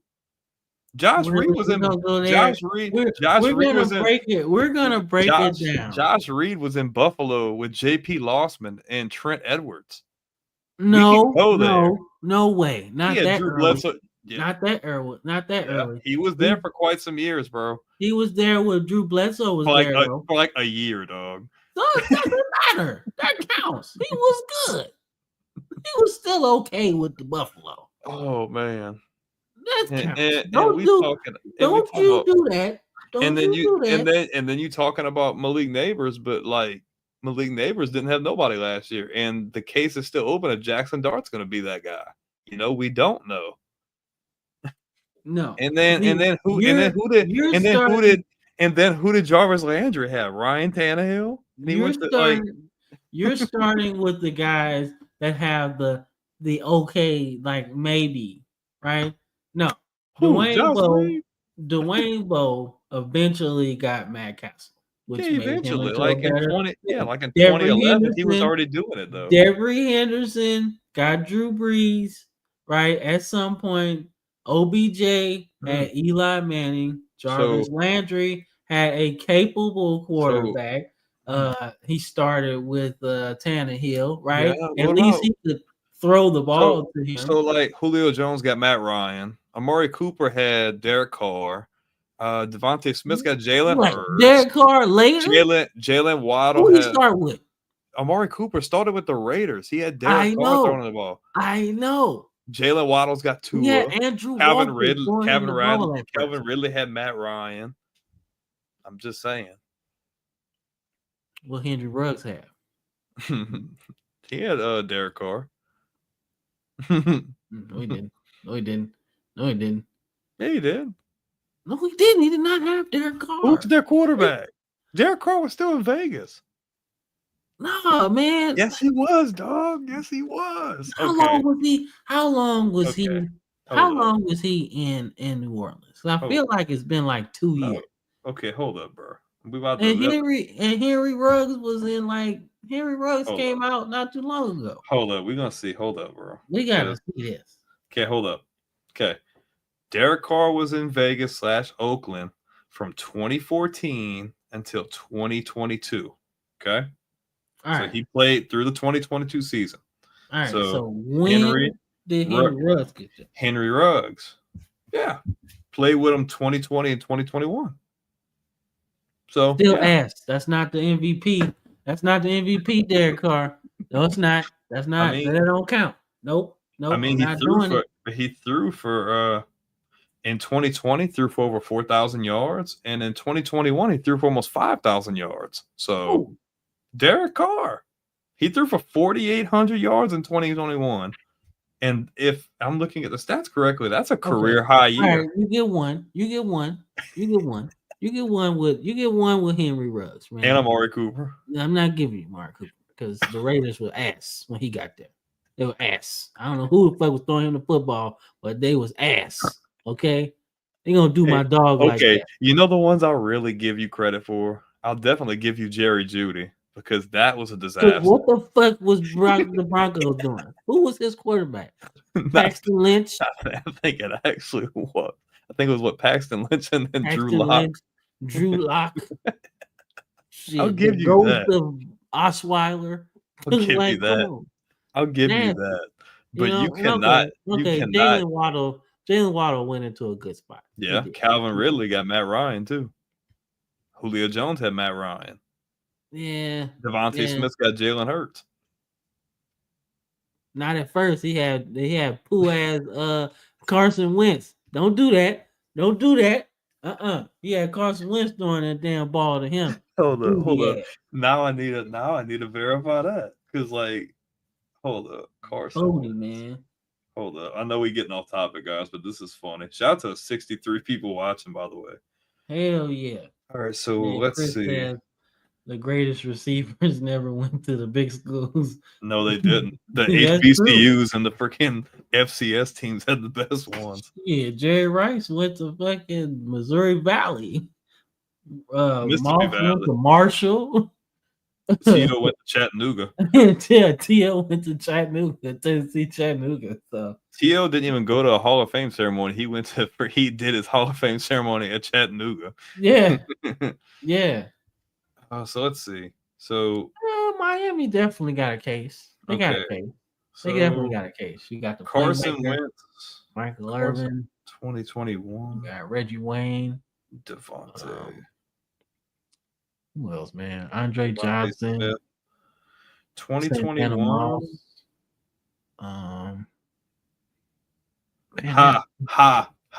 Devontae Smith does not count because Carson Wentz's last season was 2020, and Devontae Smith's first official season in Philly was 2021. So no, you cannot have that one. I can. Because who was starting before Jalen Hurts? Jalen Hurts. He got the start. They didn't have Nick Foles no more. He was gone. He was busy Man, robbing the somebody bank. else. It's Nick somebody- Foles. Jalen Hurts wasn't that good yet. I don't count. Nick Foles was too busy getting a big contract from Jacksonville and then getting paid again by Chicago.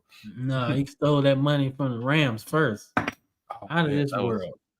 Fucking ridiculous. Hey, but dude, his first run in Philly was pretty sick though. He It was was. good. Like, he It was, good. but we had to fall for the bullshit. And then he takes the money from the Rams, goes back to Philly, wins the Super Bowl, and then proceeds to get a big ass contract from the Jags, and that doesn't work He out. never played. And then he hopped around a couple times, and now he's good. He's a god in Philadelphia, so I think it works Shit, out. He almost did the same thing with the Bears, bro. Like, remember how he took over the Bears? I want to say Trubisky was hurt, and then they won that crazy ass motherfucking playoff game, and then they played y'all, and I forgot what happened. Bro, they you lost. know another guy who like he'd have like these big games here and there, and people be like, okay, well, we can play him here and there. You know who else is that guy? Mike Glennon was another guy. Like, oh shit, well, he ain't that bad here and there. And it's like, oh well, no, he ain't that good. And he comes in, and he's like, man, that's a damn good game. We're gonna let him play. You know what? I think Mike Glennon was with the Raiders, wasn't he? Did he play with the Raiders? If he did, I don't think he really Because played. I remember him playing with the Raiders and the Buccaneers. I remember those two. Oh, he was on a few. Mike Glennon, Mr. Giraffe Neck. Yeah. Tampa for 3 years, Chicago for a year, Arizona for a year, Oakland, Jacksonville, and the Giants. The most playing time he ever got was his rookie year. And that was with who? Tampa. Oh, okay. Yeah, that's kind of where I remember. So, all right. So when we talk about, We got so off topic. yeah, that's Mike Glennon is like way left. I did not think we'd be talking about Mike Glennon in the receiver youth section. Nah, but seriously though, all right. So, man, I don't know, man. I thought Glennon played with Miami and Seattle for a bit. Apparently not. Shit, nah. Shout out to you, Mike Glennon. I hope you see this. Yeah, most definitely. We definitely on the way. If we get Mike Glennon on the show, we'll be all right. That'd be sick. Just make sure the camera's big enough. Yeah. Yeah. Nah, but you know what? I could give Ohio State a run at receiver U if I was thinking about bigger picture. Cause like I said, y'all have like right now, y'all the spot. And Ohio State's the spot right now too. Because they got a lot of doing. But I will be honest with you, and I'm not going to disrespect Ohio State, but I think a lot of the hype is because they had that one freaking group that was like 4 of them at the same time. But I feel like before that, we weren't really talking about that. We're just being honest. Like, they were respected, but I feel like ever since they had like those 3 or 4 guys at the same time, like, oh my gosh. And it's like, what is the likelihood of you getting that? You know what I mean? Well, like, that's not something that happens like very often. You get like 4 guys. You know what I mean? Yeah, but I mean, when you like I said, when you look at Ohio State and the names that they have, and these are just the star players. I ain't even mentioned That's what I'm saying. Hartline. That's what I I'm didn't saying. remember him. I didn't. Braxton Miller could be at receiver and quarterback because he was damn good at both. So like when you look at the names though, these are like crazy guys. Like, the jury's still out. I think if we did this 10 years from now, right? We say who's receiver you, right? I think it would be LSU, right? But I think from a longevity standpoint, they're gonna pass Ohio State, but Ohio State's gonna be right there. And when you think about the names that came out throughout the 80s, the 90s, we're talking David Boston, like he's one of the best receivers to ever play at Ohio State. We got Joey Galloway, that's the 90s. We got Centennial Holmes, that's early 2000s. That's Super Bowl MVP stuff. You know what I'm saying? Terry Glenn was good with your Patriots, bro. So good that he got set out the Super Bowl. He ain't play because he was doing that thing. But you know what? He cold. He cold. Then, like I said, Paul Warfield started it all. He's one of the best receivers to ever play. You know, then you got Jeremiah Smith coming up right now. You know, and I didn't even mention new guys. You know what I'm saying? We still talking about Marvin Harrison Jr., you know, which, like I said, I wanted to put him on there. Not yet. I want to see some more. But he was still good, though. Real good. Real good. But compared to Santonio Holmes and shit, I don't think He's probably one of my favorite receivers ever. Santonio's in my top 10, like favorite man. ever. I love Like, Santonio.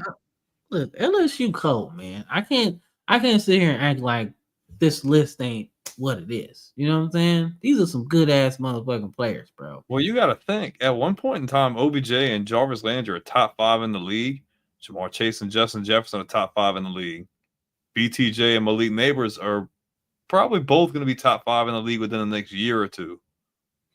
I'd say Malik Neighbors is top 10 right now, bro. Oh no, I think they're both top 10. Yeah, I wouldn't push top 5 yet. I need to see more than a year. But but if he can do that with no quarterback, imagine what he can do with a quarterback. That's what I'm saying. Like, dude, he caught 100 passes with no quarterback.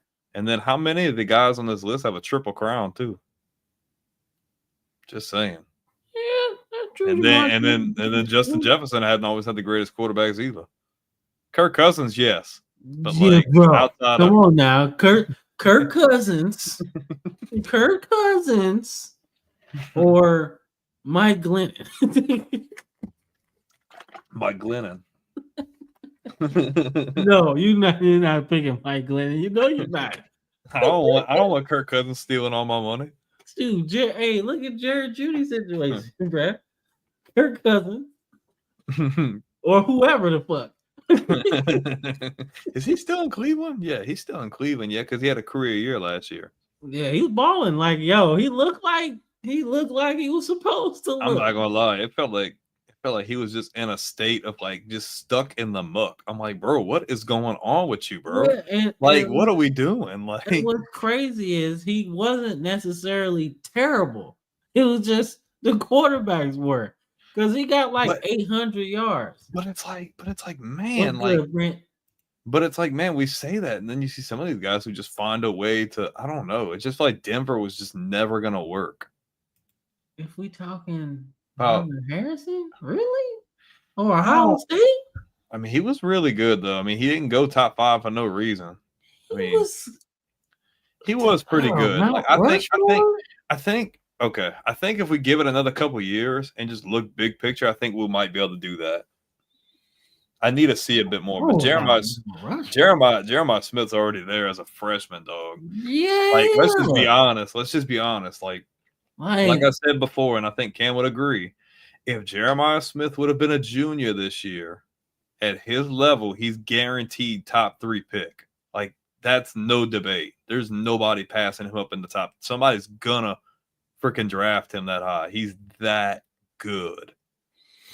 So Chris brings up a point, but you can't say that though. Oh, hey, give him respect for Meacham though. Because we're not talking about their whole careers. We're just talking about we're not talking about is he talking about their college career or like their NFL and their college? Yeah, because Willie Gault was good, but not on the level of Dwayne Bowe, right? Dwayne Bowe's nice. Yeah, Willie Gault's not on the level of, I'd say, even Julio Jones production, right? No, right? And I love Peerless Price, and I surely as hell love Dante Stallworth. I love Robert Meacham and Cordell Patterson, but they're not on that same. Like, okay. They're all-time great, level, man. Well, they're not. It's not even just that. They're all-time great within Tennessee, but like when you look at a lot of these guys, they're all-time great outside of just the university bubble. Yeah, like if we ask C.J. Smoot, who's I want to say a Detroit fan, right? So Michigan, he would probably say more Alabama, LSU, Ohio State guys than he would Tennessee guys. And he's unbiased because he has no affiliation with the SEC at all anyway. So just stop it. No, but I wouldn't put Marvin Harrison on there yet because there's so many good ones. Like, would I put Marvin Harrison over Ted Ginn, Chris Carter, Chris Carter, Santonio Holmes, Jeremiah David Smith, Jeremiah Boston? Smith. There, I don't care. Like Like, you can crucify me, but he's a like freshman. that's one Dog. spot. That's one spot gone. You only got 4, so I can't necessarily put him there. Who you talking about? Harrison? I can't put Harrison over there, over in the Mount Rushmore. I'm Like, sorry. he's good. Like for me, I put Jeremiah Smith there as just what he's able to do in one season, bro. I put David Boston there. Like, I put yeah. Chris Carter there. Yeah. And I'm probably putting Joey Galloway there. See, I would probably put Warfield. I would go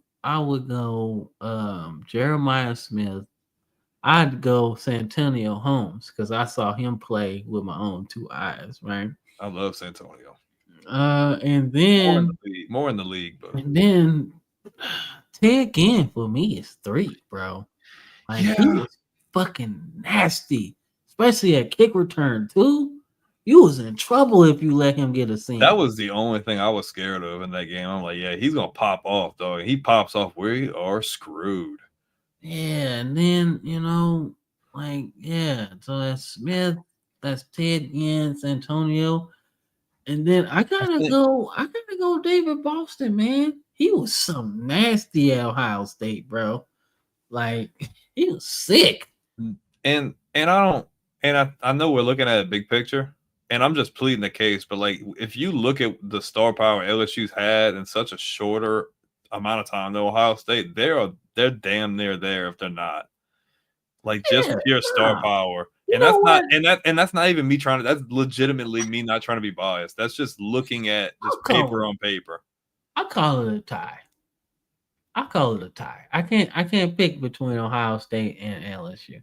Like, cause look, I could be biased saying, oh, Alabama's the best. I'm like, yeah, but when you look at the numbers, it's just a little difference, man. It's a little difference, man. You know something, I can appreciate you because you know what, bro? You've always, not gonna say always been biased. You always have a good time, but like you've really pushed yourself off of that biased notion. You know what I mean? Like you can be funny sometimes, but for the most part, you're like, nah, I'm not gonna do that. I can look at it through a different lens. Yeah, I mean, cause look, at the end of the day, I'm a football fan, right?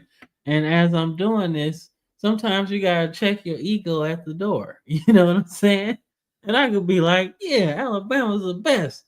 And when your list longer than mine, that's not necessarily the case. You know what I'm saying? Yeah. Like USC got a longer list than us. You're right. We got some good ass receivers. Don't get me wrong. And I think the run we had with obviously Judy and Ruggs and them guys obviously put us into the conversation. But them guys ain't seeing Julio, Amari Cooper, and Calvin Ridley, bro. Oh my gosh. Yeah. You know gosh. Imagine if all 3 of them dudes were on the same team. Yes, sir. We posted again. Let's get it. All right. So we ain't want to go that long. We got to move on though. We got to move on because we having talk too about much fun receivers all day. We talk about receivers all day, man. All right, let's get into tight ends, baby. Yeah, tight end, you, man. Let's get it. Man. I don't know, bro. I mean, Cam loves to see that, but like that's tough, bro. I don't think so. I love the confidence, Chris, man. But even as a Bama fan, I can't say that we're number one, considering the fact that they had a receiver probably going in the second round this year, and he's not here anymore. That's crazy. And at one point, he was projected to go first round. Exactly. That's if crazy. If they wouldn't have had the hoopla, he probably would have went first round. Exactly. So I can't do that. And I'm looking at Ohio State, and I'm like, yo, come on, man. That's stupid production throughout 100 years of football, man. You know what I'm saying? Alabama's never really been like a receiver school like that. This is one I want to talk about because, like, I love tight ends. So, yeah, let's talk about tight end, you, man. All right, let's get this thing, right? So, obviously, just to refresh people's memory that's been watching with us for this last 2 hours, man, We're not talking about their NFL careers. We're saying how good they were in college and where they were drafted. That's it. That's where I stop. Because once you start adding NFL careers, it starts to get a little hairy, you know. But Oh man. but For Notre Dame, you missed that most recent guy they had. I think it was like last year. He was really good. what was his name? The guy the Raiders took the year before last because they just took Bauer, Michael Mayer. Michael Mayer. Yep. Yeah. I'm sorry, I But cut you off. But he ain't touching Eifert. Oh no. I'm sorry, I cut you off. I just looked at the list. He ain't touching Eifert. Or who the other dude? Kyle Rudolph. He ain't touching them. Kyle Rudolph was a fucking monster, bro. Notre Dame's got great ones, but man, like when you for the audio listeners, he got Notre Dame, Iowa, Penn State, and Miami. And the two ones that and Notre Dame stands out, but like the two ones that really stand out are like Iowa and Miami are crazy, bro. Like that's crazy work, bro. Like call me biased, but he grew up in them cornfields, boy. He did, man. But I mean, look, all right, so everybody could sit there and say, oh my God, Iowa has all the guys, right? But for a stretch, Miami had that shit. With Jeremy Shockey being the shit. The shit, bro. Like, and people don't even talk about Bubba Franks, man. But Bubba Franks was cold as fuck with the Packers. Kellen Winslow was great too, bro. Outside of being a POS, but in college he was like the shit. Yeah, Kellen Winslow Jr., the football player, was quite excellent. Winslow Jr. He was quite fantastic. Yeah, quite fantastic. He was really good. But Kellen Winslow Jr., the person, is quite not so much. He's quite a piece of shit. I think Greg freaking Olsen, bro. Like Greg Olsen, before he left Chicago, I'm like, this dude's gonna be freaking good. I'm like, I already see it, bro. And he balled out after that. Glenn Dennison is a little bit before my time, but he was one of the best tight ends of the 80s for them. Actually pretty instrumental in their, like, I want to say their first championship in like the 80s when they won that motherfucker. So Willie Smith was good. And Clive Walford just left Miami like not too long ago, and he set all of the tight end records. So if you do some shit like that, you're pretty good. You know what I'm saying? Rod Chudzinski is obviously one of those ones. Like, he's a great coach, more so than a player I remember, but he's really good in terms of Miami coaching. Like, he's one of those ones. He's kind of like Mario Cristobal in a sense. Like, he played there, coached there, went on with his life. Like, but he's Miami through and through, right? And of course, I got to put David Njoku on there. Obviously, his NFL career isn't what it was supposed to be, but in terms of what he was in college, you wasn't touching pure athleticism. Yeah, man, he had a raw talent to him. Like, you just like, damn, he's athletic as shit. It's like how people, not the exact same, but like how I think Kyle Pitts kind of had that, like that notion about him in college. Not the same, but like, just, man, this dude's like hyper athletic, like good hands, like fast, like, you know. Yeah, but I mean, Miami had their run, and obviously Penn State as well. Kyle Brady was like really high drafted, like 10th overall, something like that. Higher than that, maybe. Then you got Pat Freiermuth, good with Pittsburgh. Gesicki is that dude, bro. Gesicki is like, he's good. Good, you know. Then Tyler Warren, obviously, setting all the records he did, and then Andrew Curlis, I remember him a little bit. So he was good. But I think, without a doubt, like, we're talking longevity, I think Notre Dame has had a really good longevity of good tight ends.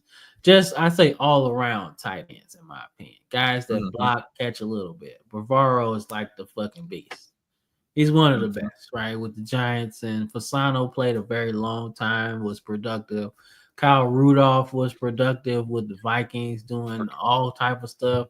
Don't remember Derek Brown like that, but he was definitely on some list that I was looking at. Dave Casper, obviously one of the greatest tight ends ever.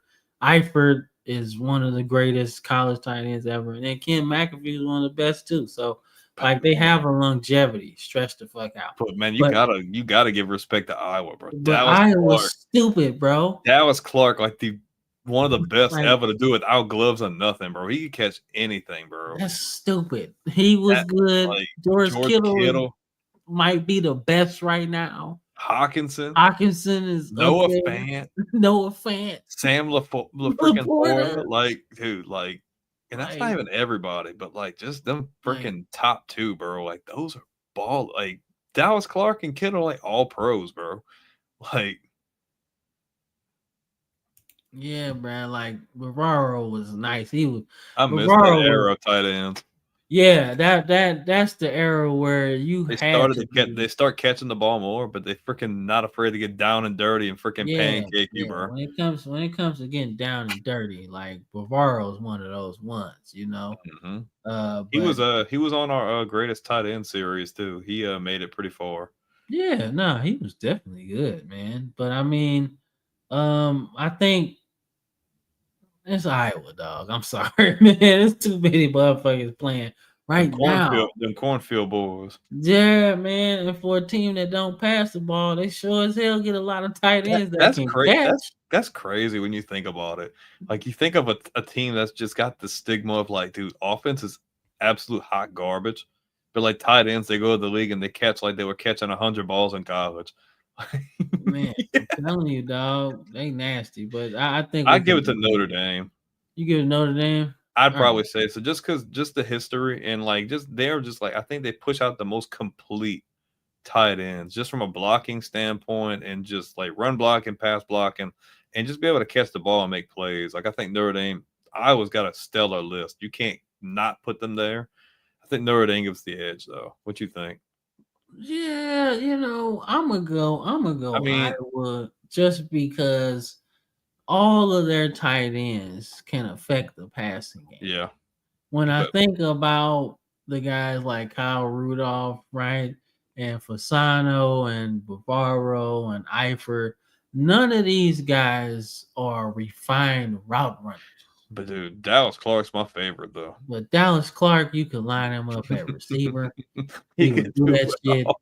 George Kittle, he can run all the routes. I feel like I know we talk about Gates and Gonzalez and those guys, but Clark was one of those guys too that really helped revolutionize tight ends in the more recent era to where you start transitioning into guys like Gronk and Kelsey and all these other guys. I feel like Clark is an integral piece in that.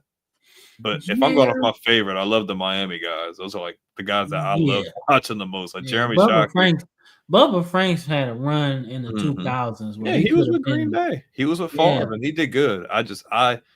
Jeremy Shockey is one of my favorite players ever. He was just my freaking dude, bro. I think he won the Madden Bowl like 2 years in a row. Bubba Franks, when they got the Pro Bowl. I think he won it like 2 years in a row.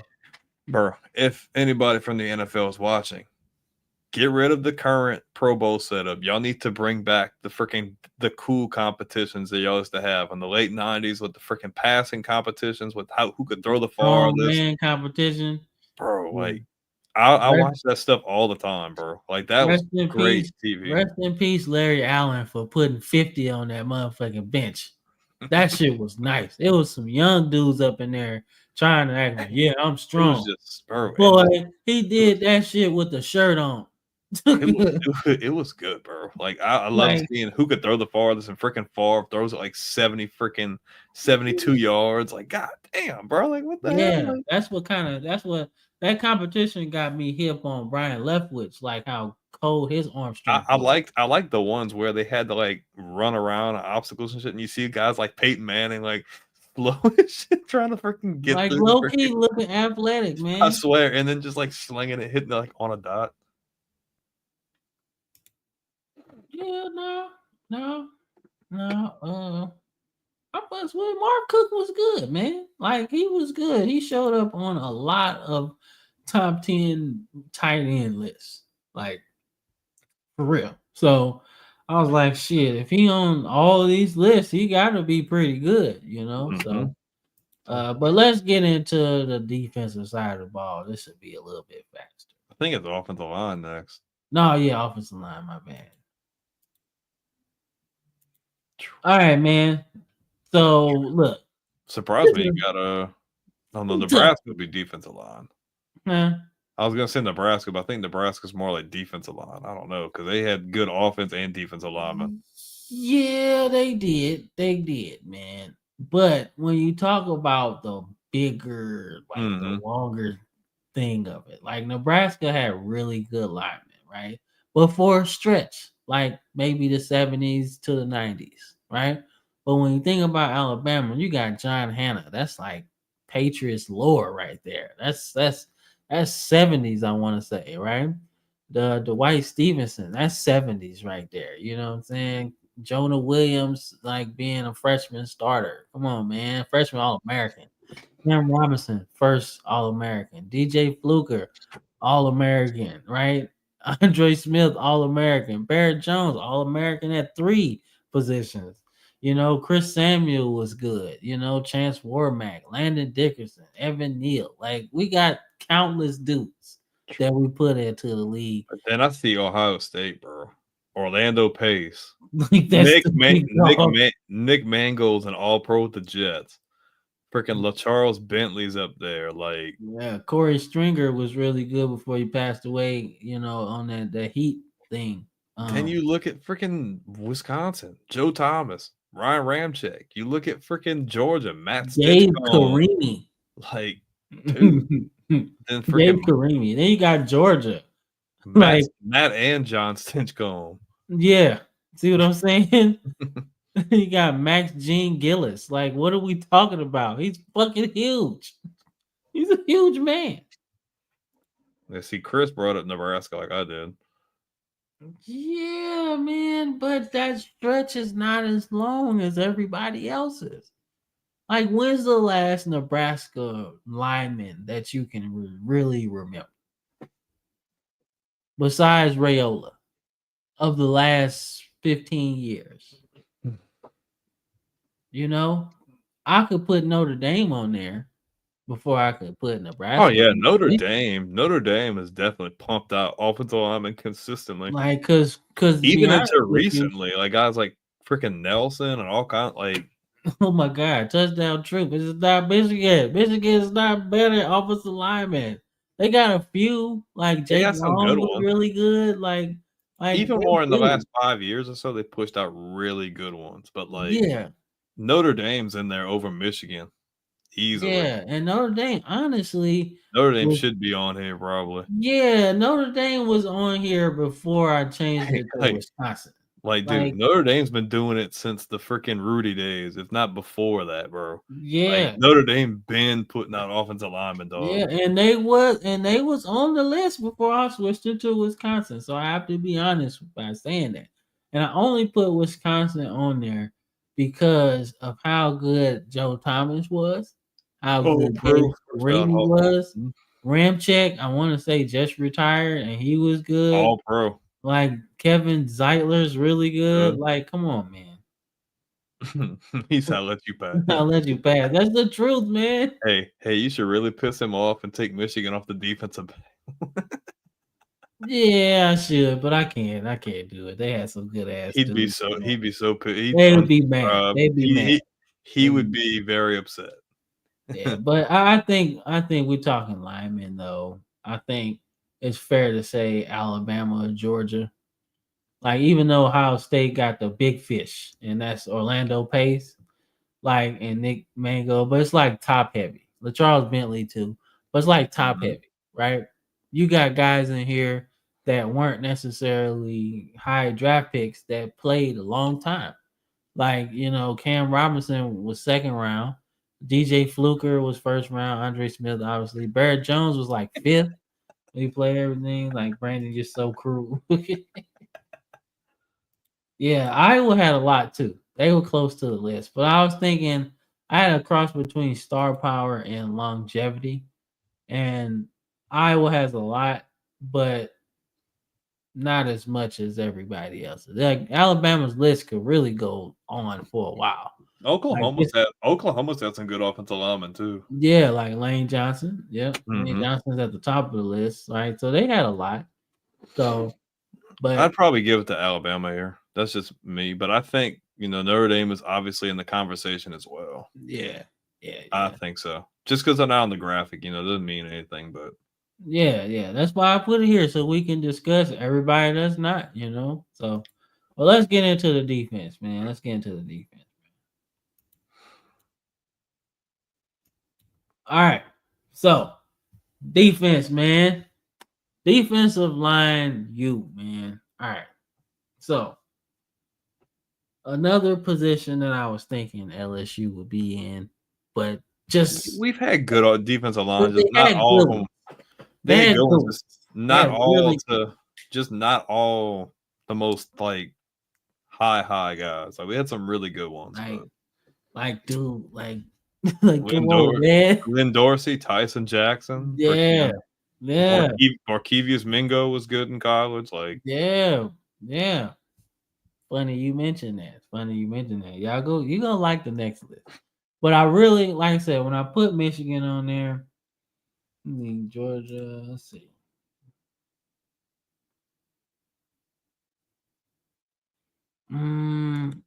They say Isaiah. I'm not sure. Nah, but yeah, man. I couldn't not put Georgia on the list. Like, come on, man. They putting out guys like Jordan Davis, Jalen Carter. Even but before all of them, two guys, bro. Marcus Stroud, Pollock, Richard Seymour, Justin Houston. Come on, man. Like, come on, dude. That's not even cool. That's not even cool. Exactly. Right? You know what I'm saying? And don't get me wrong, Alabama's on the list too.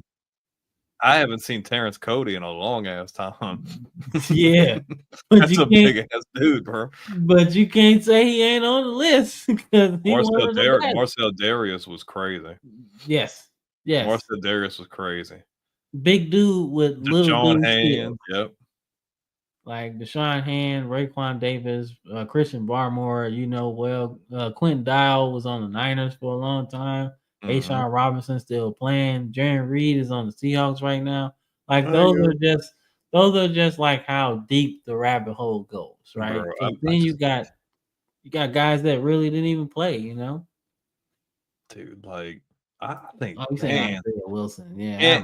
And we'll give credit to Clemson too, man. Dexter Lawrence, Daquan Bowers, Vic Beasley, Christian Wilkins, like crazy. Come on, man. You gotta say the name. But Refrigerator Perry. William Perry. Come on, man. Man, like I look at freaking Georgia, bro. That's nuts, bro. Georgia's nuts. If we talking Michigan got the higher draft picks, but Michigan also has a lot of people that were like good, like good throughout our lifetime and good before our lifetime and good for the future, right? That's where a lot of this comes from, right? Because I can easily say, like, Penn State had a lot of guys, you know what I'm saying? Or Notre Dame when they were the top school, right? They had a lot of guys, right? But even when you're not the top school and you still put out talent at a certain position, that's what really gets me, to put you on a list of your best position groups. But Georgia takes the cake, bro. Yeah, Bama's close. It's like 1A, 1B in my opinion. Dude, Georgia's list is nuts, bro. That's not even fair. That's dumb. Like that's like an ultimate team. Like Richard Seymour, first round pick. Charles Grant, first round pick. Marcus Stroud, first round pick. David Pollock, first round pick. Leonard Floyd, first round pick. Justin Houston, I think, second round pick. Right? Jarvis Jones, first round pick. Quentin Moses, I think, was a first round pick. Jordan Davis, first round pick. Jalen Carter, super first round pick. Freddie Gilbert was really good. I think that's a little bit before my time. Jimmy Payne, and obviously Jalen Walker's first round pick. Like, this is crazy. You know what I'm saying? But I'm not gonna. Yeah, that list is longer than the Christmas list of my life. Yeah, you're right. It is. It's stupid. That's not even fair, bro. I give Georgia this one though. Yeah, I got to, but I can't. I'm not gonna disrespect Clemson, man, because No, rest in Clemson's peace got a to great Gaines list too. Adams. Gaines Adams was everything you wanted as a defensive end, bro. He was good. He tragically passed away, I think, 09 or something like that. I wish But he was good. I wish Vic Beasley could have gave us more than one freaking year of Bro, madness. man, you right. Man, he only had one good season, And bro. it happened to be the year that they went on that freaking run. So it's like, whoa, what the hell, bro? It's like, damn, man, you know. Damn, So, bro, he just popped all the air out his balloon. yeah, you know what I'm saying? Like, it's just like, damn. So, but I don't know. Georgia's pretty good though. So, but yeah. But let's get into some fun shit, man. Let's get into some linebackers, man. We're gonna speed through it. You know, our receiver thing took a long time. It was expected. Yeah, it definitely was. All right. Let's talk about linebacker you, man. You know, I can't not put LSU on the list. Like they got some good dudes, man. And when I say linebackers, I'm thinking outside, inside. It's a combination. Like, what do you do? Right? For me to say Barkevius Mingo wasn't one of the best players in college football at his time, he was. He was like legit 6'5", 200 something pounds with everything. So LSU's on the list. They got inside guys, they got speed rushers, all of that. Over the last since 2003, they've had some good dudes, man, at linebacker. So I like it, especially Brady James, Ali Highsmith. I fucks with him. I fucks with Devin White. I fucks with Whit Weeks. I fucks with all of that, man. Yeah, He Penn fucks with that. State's definitely on the list, bro. Are you Oh yeah. serious? Are you serious? Look I at the top. definitely would have lost. I definitely would have lost my football card without putting Penn State on there, bro. Look at this, the first three names, bro. Like, come on, man. Jack Ham's a fucking Hall of Famer, bro. LeVar Arrington is probably the most slam dunk college football Hall of Famer you're gonna have. He was just that damn good. Paul Lusney obviously was good. Sean Lee was good. Shane Conklin. And people who don't necessarily follow Penn State football like that should know Navarro Bowman. He was Defensive Player of the Year alongside Patrick Willis. So that lets you know how good he was. You know what I'm saying? And Dan Connor, of course, was one of those ones. Fuck, I forgot to put Matt Millen on there. He was we got a two-time All-American you ain't got on the list too. Ooh. From the 70s, Warren Capone. Okay, Warren Capone. Okay. Let's see. So then we got Georgia, man. Talk about Odell Thurman, man. One of the best for the Bengals, right? Randall Godfrey. I remember playing with him on Madden, like 2004 or 3 or something. He was good, right? Tommy Thurston, John Brantley, Boss Bailey, Champ Bailey's brother, right? They got some Ravens on these lists. Yes, they do. They got some, man. Let some of them slip away too. Huh?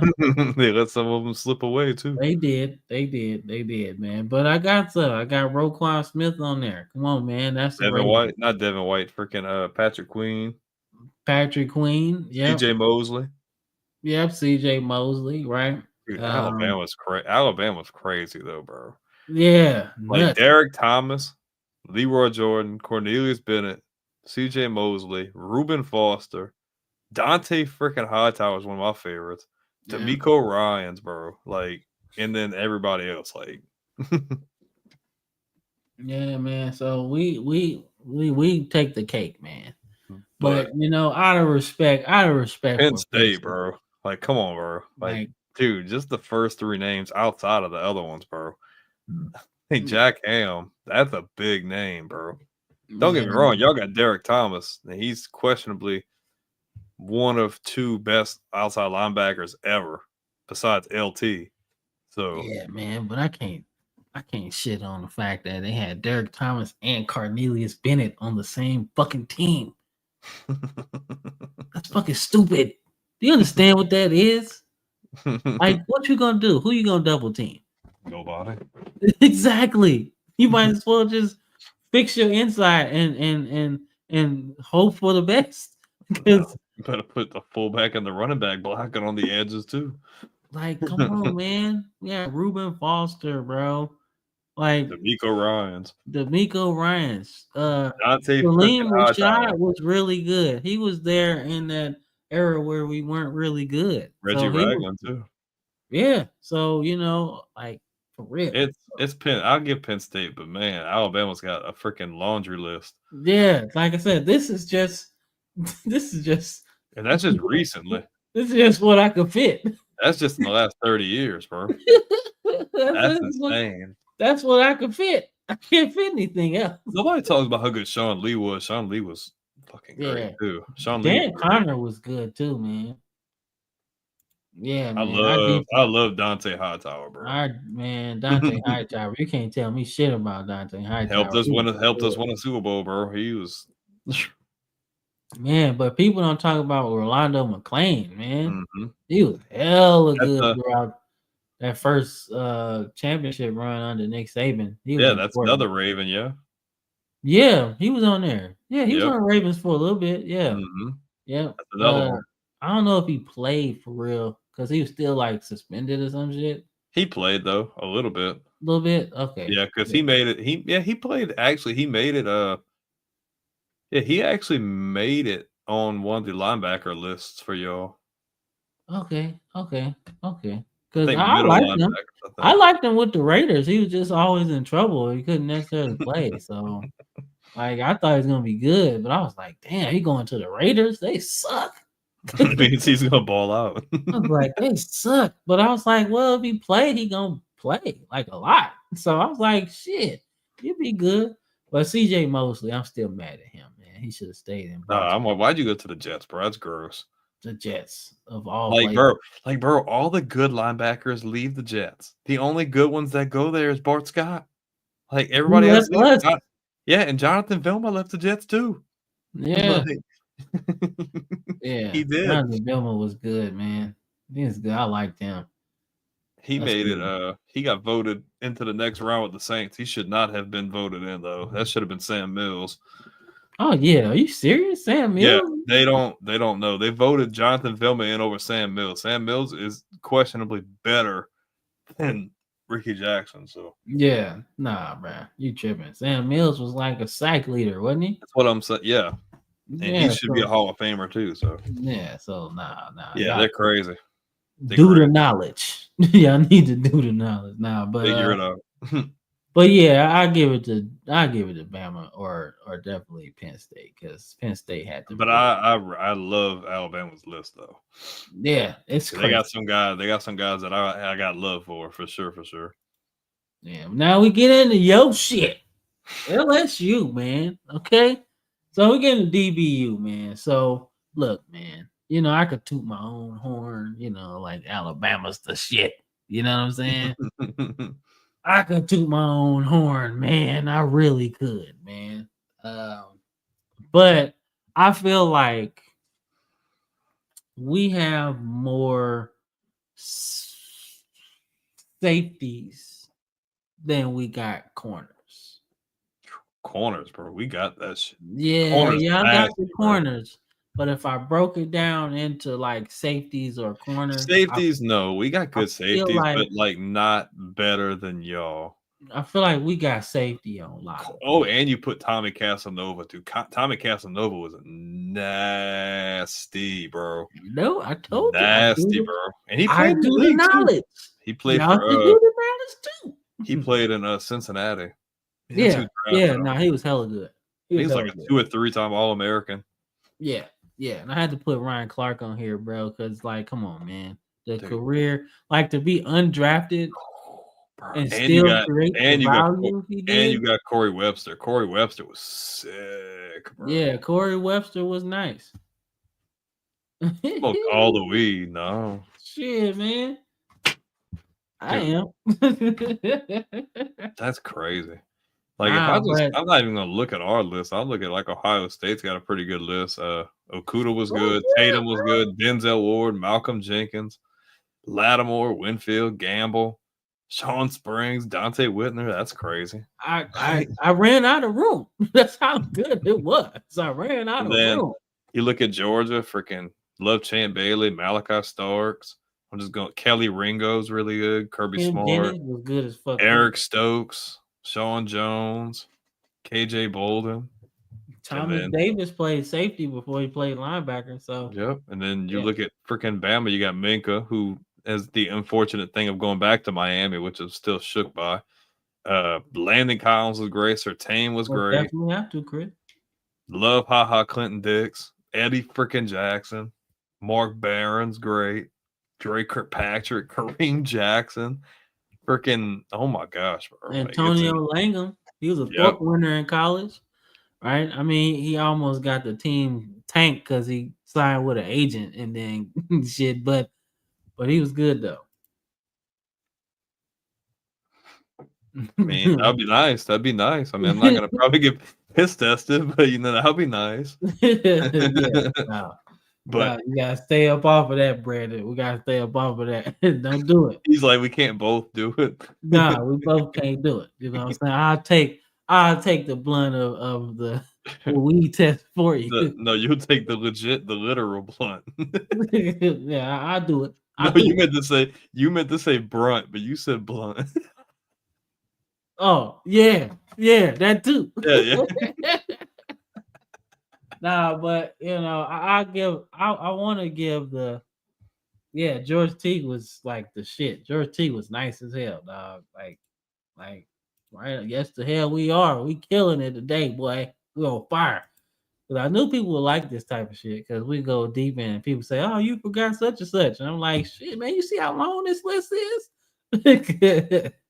It's a long list, man, of really good players from yesteryear, present day, and then guys that are going to be good in the future, man. But the fact I could have put Michigan on here because you got, I want to say, Ty Law on there, Charles Woodson. You know what I'm saying? Like, you did leave them. They did leave them. I did, man. Oh, he's not gonna forget. He's not gonna forgive you, bro. I mean, he's not gonna forgive me, but like, all right, so hear me out. So you just gave me like some of the good guys that you got, right? Charles Woodson, okay. So he obviously has the biggest award out of everybody on the list, right? And he's a Heisman defensive player. So I can't even say like nobody matches that. But okay. But I tell you, Leon Hall, who was 18th pick overall, really good player. But was he better than Patrick Surtain right now? No, he's not better than Patrick Surtain. Was he better than I give you Derek Stingley? Is he better than him? And that's whole body of work considering. No, I can't do it. Right? Marlon Jackson, who I love for the Colts, really good. Right? Ty Law should be on the list, but was he better than Champ? Like, that's the comparison. Was he better than Champ? I don't think so. Like, and that's like I said. And that's what I'm saying. When I did this list, I stopped after draft day. Because once you get into the NFL, it's not really in your control no more. Right? Because your success could be based on how good your team is. So that's why I stopped it. Because everybody on here be like, what? Jeffrey Okudah, he's sick. He's not good at all. I was like, nah, he's not. But he got picked 3rd overall for a reason. You know what I'm saying? Like, he's not good in the pros, but that's just how it be sometimes. But he's still one of Ohio State's best corners, though. Like, you don't get picked 3rd overall just for no reason. You know what I'm saying? Somebody said, he's good. Let's pick him. Somebody said that, and he was good. But that's the whole thing, man. And then, like I said, you got Will Johnson, right? And if we're talking about today, like, is Will Johnson better than Terrion Arnold? Right? Marlon Humphrey, like, is he better than them when they came out of school? I don't know, right? And Jabril Peppers, as good as he was, and he's kind of a hybrid, was he better than Minkah Fitzpatrick at being a hybrid? Fuck no. No, I can't give it to you. You know what I'm saying? And Georgia over Michigan, like, no, that's not that crazy, bro. That's not that crazy, man. I mean, Florida State has a good lineage, but not as long as you think. Not as long Yeah. as Georgia. Like this is combining safeties and corners. Georgia got hella good safety. No, Michigan's over Florida State. Yeah, I can say that. Michigan's over Michigan's Florida State. Yeah. The names you mentioned, like if Charles Woodson got the Heisman, right? Florida State just got Deion Sanders. He was just All-American. He ain't getting no Heisman and shit. Like, come on, man. Nah, y'all over Florida State, right? And y'all got Ty Law. Like, nobody's touching Ty Law over there. Leon is over Patrick. Patrick Peterson? I think he's talking about Patrick Surtain. Because if you talking about over Peterson, you high as a kite. Patrick Peterson, you got that. Hey, if you're saying Patrick Peterson, like I need what you're smoking, sit directly to my house because Patrick Peterson Patrick Peterson's quite possibly, he's like the best corner we've ever had. Did he say Leon Hall over Patrick Peterson? I don't think Leon Hall would say he's better than Patrick Peterson. I don't think so, bro. Yeah, he said something. Okay. Okay, Right. so let me clarify. I can't say that Leon Hall was better than Surtain because I don't think so. Because I felt like that first year when he started on Saban's defense as a true freshman, like that put you at a different category than anybody. You know, like Leon Hall was really good, but he was good as a finished product. Like, you know what I'm saying? When you think about Leon Hall, it's like, damn, he was really good. Like, we can start him right now, right?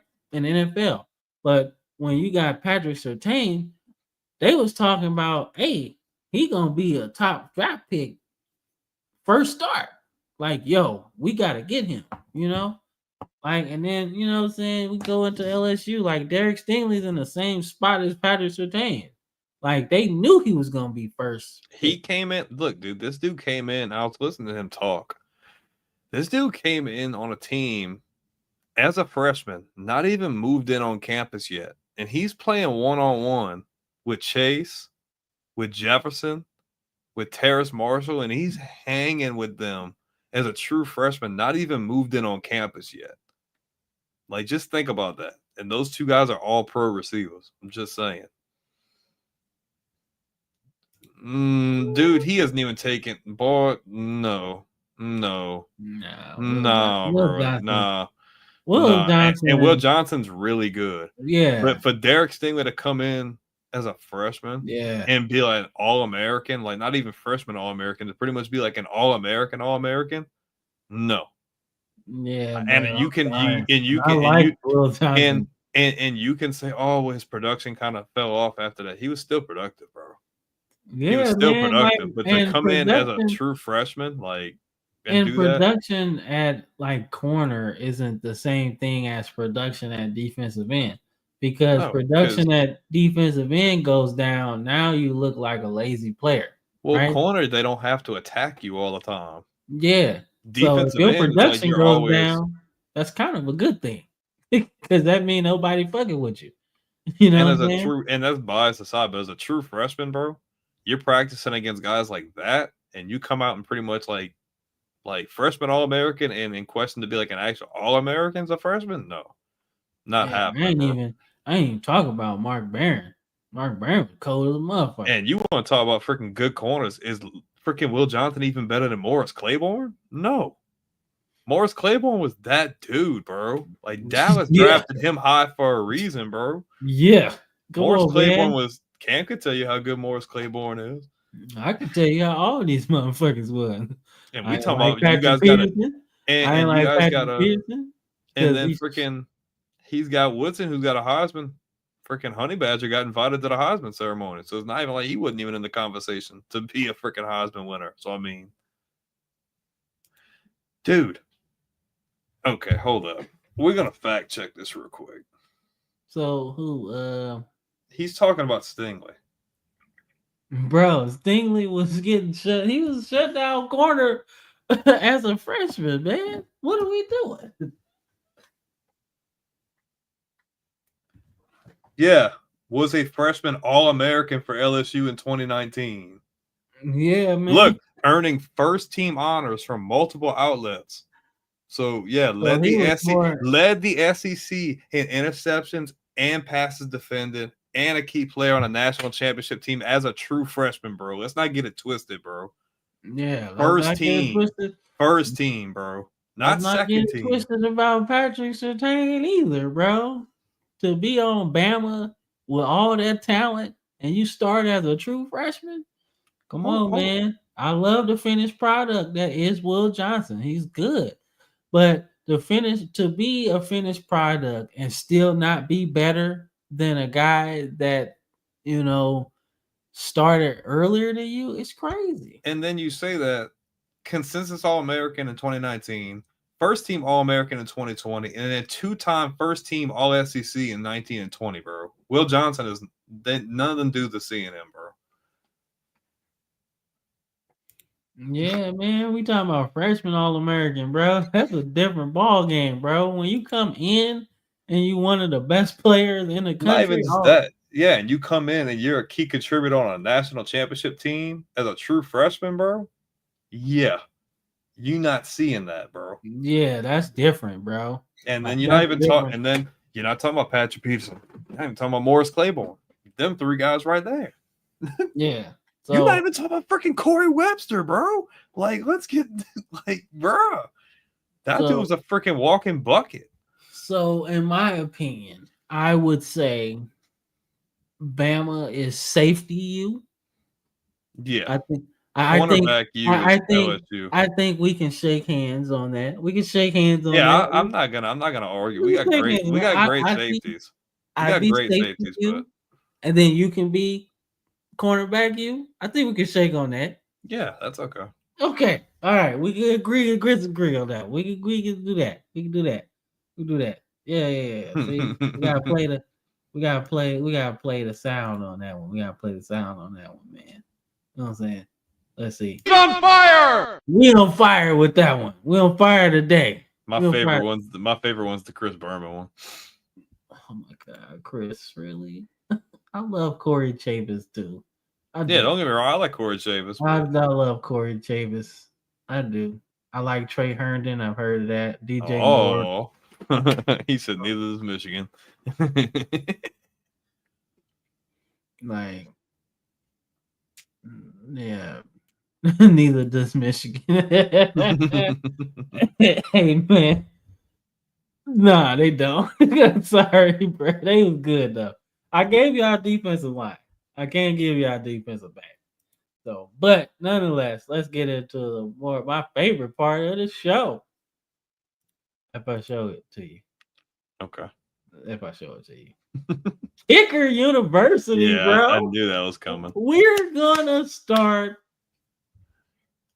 Yeah, because lockdown corners don't get taught. Yeah, no, I mean we just touched base on that. That people were saying that Stingley's production had went down. Well, yeah, when you come in as a true freshman and you locking shit up, they like, nah, I'm not gonna throw it to you, bro. They're why would I do that to myself? Dude, I'm not fucking with you. Didn't you just get freshman All-American? And he still went third overall. Yeah, with limited production. You know what I'm saying? So nah, man, can't do it, man. Well, let's talk about Kicker University, man. A&M is punter U with Shane Leclerc. Punter U, yes, they are punter U, dog. Shane Leclerc, Braden Mann, and Drew Kaiser, I want to say, all played in the NFL. Oh, my boy, freaking Sebastian Janikowski, bro. And Sebastian Janikowski is the first kicker. The freaking GOAT. Yeah, bro. Dude, Will Johnson is not seeing Derek Stingley though. Yeah, I can't kick. That's why I ain't play soccer. No Iowa kicker. Oh, Justin Toucher's on the list. Justin Toucher. That's funny. That's funny. I gotta clip that. Justin Toucher next to Cameron Dicker. That's fucked up. I thought you would think something was funny with that. And I didn't even get the graph. I didn't even think about that. I was just like, they two good kickers. And then like I mean, I Oh knew Missy shit, Rabbit. yeah. I don't kick. Oh shit, yeah, he was there watching that. You right. I don't kick on. I They don't need to kick. bring the old kicking mechanics back. I don't kick. I super sim. You super Sam the kicks, you only go for 2. Damn, that's crazy. I didn't even see all that. Yeah, I super sim the kick. I was like, yo, because I had one game. I drove down the field Oh shit. and I was like, it's a tie game. I was like, I'm not missing this. So you took a super sim banking that they were gonna make the kick? Bro, I wouldn't even do that. The freaking computer be missing freaking kicks too, bro. Like they'll freaking pull me out the game. And that happened a few times on the last episode, bro. We got down the field like inside the 30, and I'm like, oh, we're automatic, dog. I'm like, well, that's 3 points. Where the freaking points went, bro? Where they at? Like, where my points at? Yeah, I don't kick. I don't kick. I do the kickoff. That's it. If I'm returning.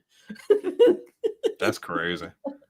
Hey, bro, fuck that kicking mechanism. That shit ass. But Especially when you play on nonetheless, Heisman. man, Especially when you play on Heisman.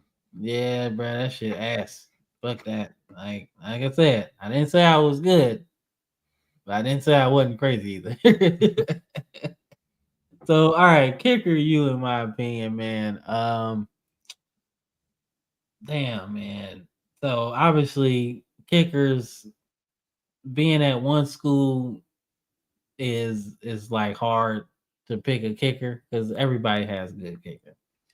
Is Josh? Which one's the one that played for the Texans? Is that Josh Brown or is that Chris Brown? You know what I'm talking about? I think that might be. I'm sorry. I'm just curious. I think that might have been Josh I think it's Josh Brown. because Chris, I think, kicked for the Seahawks for a while. Yeah. It might be flip flop, but I know they both was good at kick. What school did Marquette King go to? I want to say Marquette. No shit, you're lying. Nah, no way. I think it's West. I think it might be Virginia or something. I'm sorry. I'm just curious. He looked like he went to Virginia. Him and Aaron Brooks. Nah, Nate Kading was a beast. I fuck with Nate Kading. But with the Chargers, I fuck with Nate Kading. Let's see. No, he went to Fort Valley State. Okay. So he's like, shit, I'm good at punting. Can I make the team? Dang, bro has been out the league since 2018, bro. That's bull. That's BS, bro.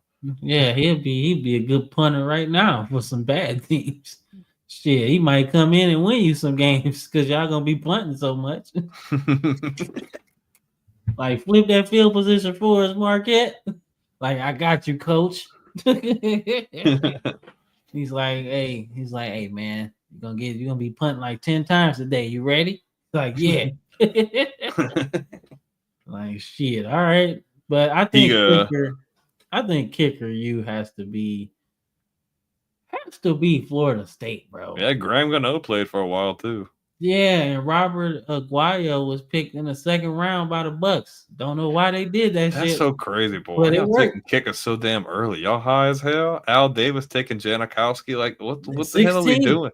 Like, what are we doing, bro? And don't get me wrong, I love Janikowski. Like, when I do a creative team, he's always the kicker I'm picking. But like, damn, bro, like, what are we doing? Yeah, Dustin Hopkins kicked for a while too. So, yeah, man. But I think in terms of like star power, Texas got to have it because Phil Dawson kicked for a long time. Oh, damn. Hey, that's fine. I think you're just mad at me because of the Michigan thing. I told you he'd be mad at you. I think you're just mad at me for the Michigan. And I didn't even think I thought you were gonna have him on there. When I seen you didn't, I'm like, oh, that's not gonna go over well. Yeah, I was like, dude, nah, man. It just was one of them things where I'm like, nah, they ain't make the cut. It's only 4. It's only 4 spots. Hey, I mean, he got y'all on the defensive line though. Yeah, it's only 4 spots. It's only 4 spots, man. I'm sorry. Like if there was like 7, then Michigan would have made it. But I ran out of room, man. But I think in terms of if we're talking kicker university, I'm thinking Florida State. But we talking star power kickers, like kickers that actually can kick longer than like 3 or 4 years. Definitely Texas, because Phil Dawson played almost 20. Justin Tucker is still eligible to play now. And then Dicker is like good with the Chargers right now. So yeah. Hold up? Let me see. Man, freaking Scott Player was at Florida State too. Scott Player kicked for a long time too, bro. You don't remember Scott Player with the one freaking bar face mask? Yeah, with was he with the Cardinals or the Browns? Yeah, he played with a bunch of teams, but yeah, Cardinals and Browns. Yeah. So Florida State's definitely Scott Player was he had the freaking Hulk Hogan freaking goatee thing, but he was good. Yeah. He was the last player in NFL history to get away with rocking the single bar face mask. Yeah, y'all. But LSU had a good one too. Freaking Cade York. Y'all had a punter that was good too. Donnie Jones. Yep, Brad Wing. Yeah. We've had some pretty good kickers. Not so much lately. I don't like our kicker now. He gets on my fucking nerves. You know who's not on the list? Huh? Bama's not on the list. I think Auburn would make the list before y'all. Yeah, Auburn would. Yeah, Auburn had it's a kicker family that don't get no love, but they had back to back, like they had the big brother and the little brother. Carlson. They had the Carlson brothers. Oh, Steve Carlson, I think. Not Steve Carlson. I'm thinking of a whole different sport. I don't know what the hell I'm talking about. Don Carlson, man. Y'all had one too, I think. Carlson. Let me see. I'm just curious. Who I know we had some. Like y'all had a lot. Y'all had some good kickers too, man. Shit, let me see. Let me just see. But I think Florida State though. Let's see. Cole Tracy, Cade York, freaking Colt David was really good. Mm-hmm. Yeah, Brown Dyke. That's a funny last name. Brown Dyke. That's ridiculous. Yeah, I remember Reggie Roby. I would say Florida State. I would say Florida State because you add Scott Player today. Yeah, I say Florida State. But Nebraska got a good one too, man. I remember Alex Henry. Most perverted Texas. Yeah. Off of the case of just a one man. Yeah. He's really the epitome of Baltimore. Yeah, he might be the most infamous kicker at this point. Yeah, Caden kicked for a long time. Yeah, I fucks with Nate Caden. Where did Morton Anderson go to school? Shit, I don't know. He got a robot leg because he's from Cybertron. He kicked for like 25 years. He's better than the Saints had with the freaking half a foot. No, never. He ain't never better than the dude with half a foot. No, never. Oh, he kicked the field goal with half a foot. Come on, man. And that kick lasted for like 50 years. Nobody made a 63-yarder for like 50 years. Let's see. Yeah, Tom Dempsey. Yeah. So. And then Morton Anderson went to Michigan State. Gross. Yeah. Yeah, they gross. Let me see. Tom Dempsey. Yeah. See what I'm saying? You know what I'm saying? Held the record half a foot and held the record for like 50 years. And then we're in a place where preseason records don't count and dude kicks a 70-yarder and you can't count it. That's retarded. Yeah. That's ridiculous, bro. 70-yard. That dude's never missed an extra point in his life. High school, college, or in the NFL ain't never missed an extra point. 70 yards and it don't count? Yeah, I'd be like, yeah, you gotta make an exception, dog. Somebody getting yelled at because it's time for bed. It's time to go to bed. Time to go to bed. Nobody playing with you. All right, man. let's end the show, man, so I can go and try to rectify this situation for somebody to get the belt. No, it's okay. The melatonin gum is starting to kick. I'm about to pass out. Give me some of those. I'll be out of there. Yeah. I got you.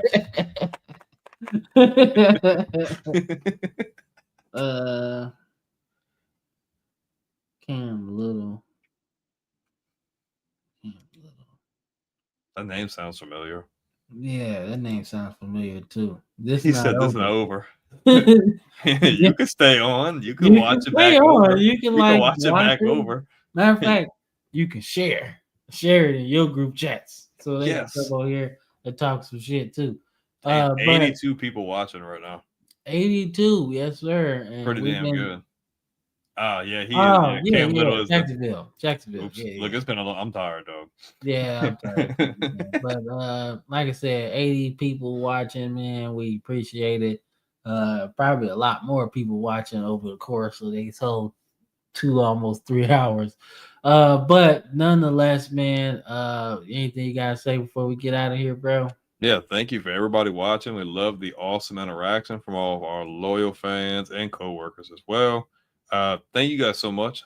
As he said earlier, this is the last official off-season video, as week 0 in college football starts next week. So I know we didn't predict those games, but we're going to react to some of the week 0 action. But week 1 is going to be stellar, and we're going to be picking a bunch of, because week 1's like stacked, like that's must-see TV. So if you want to see week 1 predictions, week 0 reactions, and then after that, bro, it's going to be nonstop until pretty much after the draft, and then everything go back to off season. So you think August, September, October, November, January, February, March, April. It's like 9 months of just nothing but football. And you guys are in the right place, because we want to be your go-to.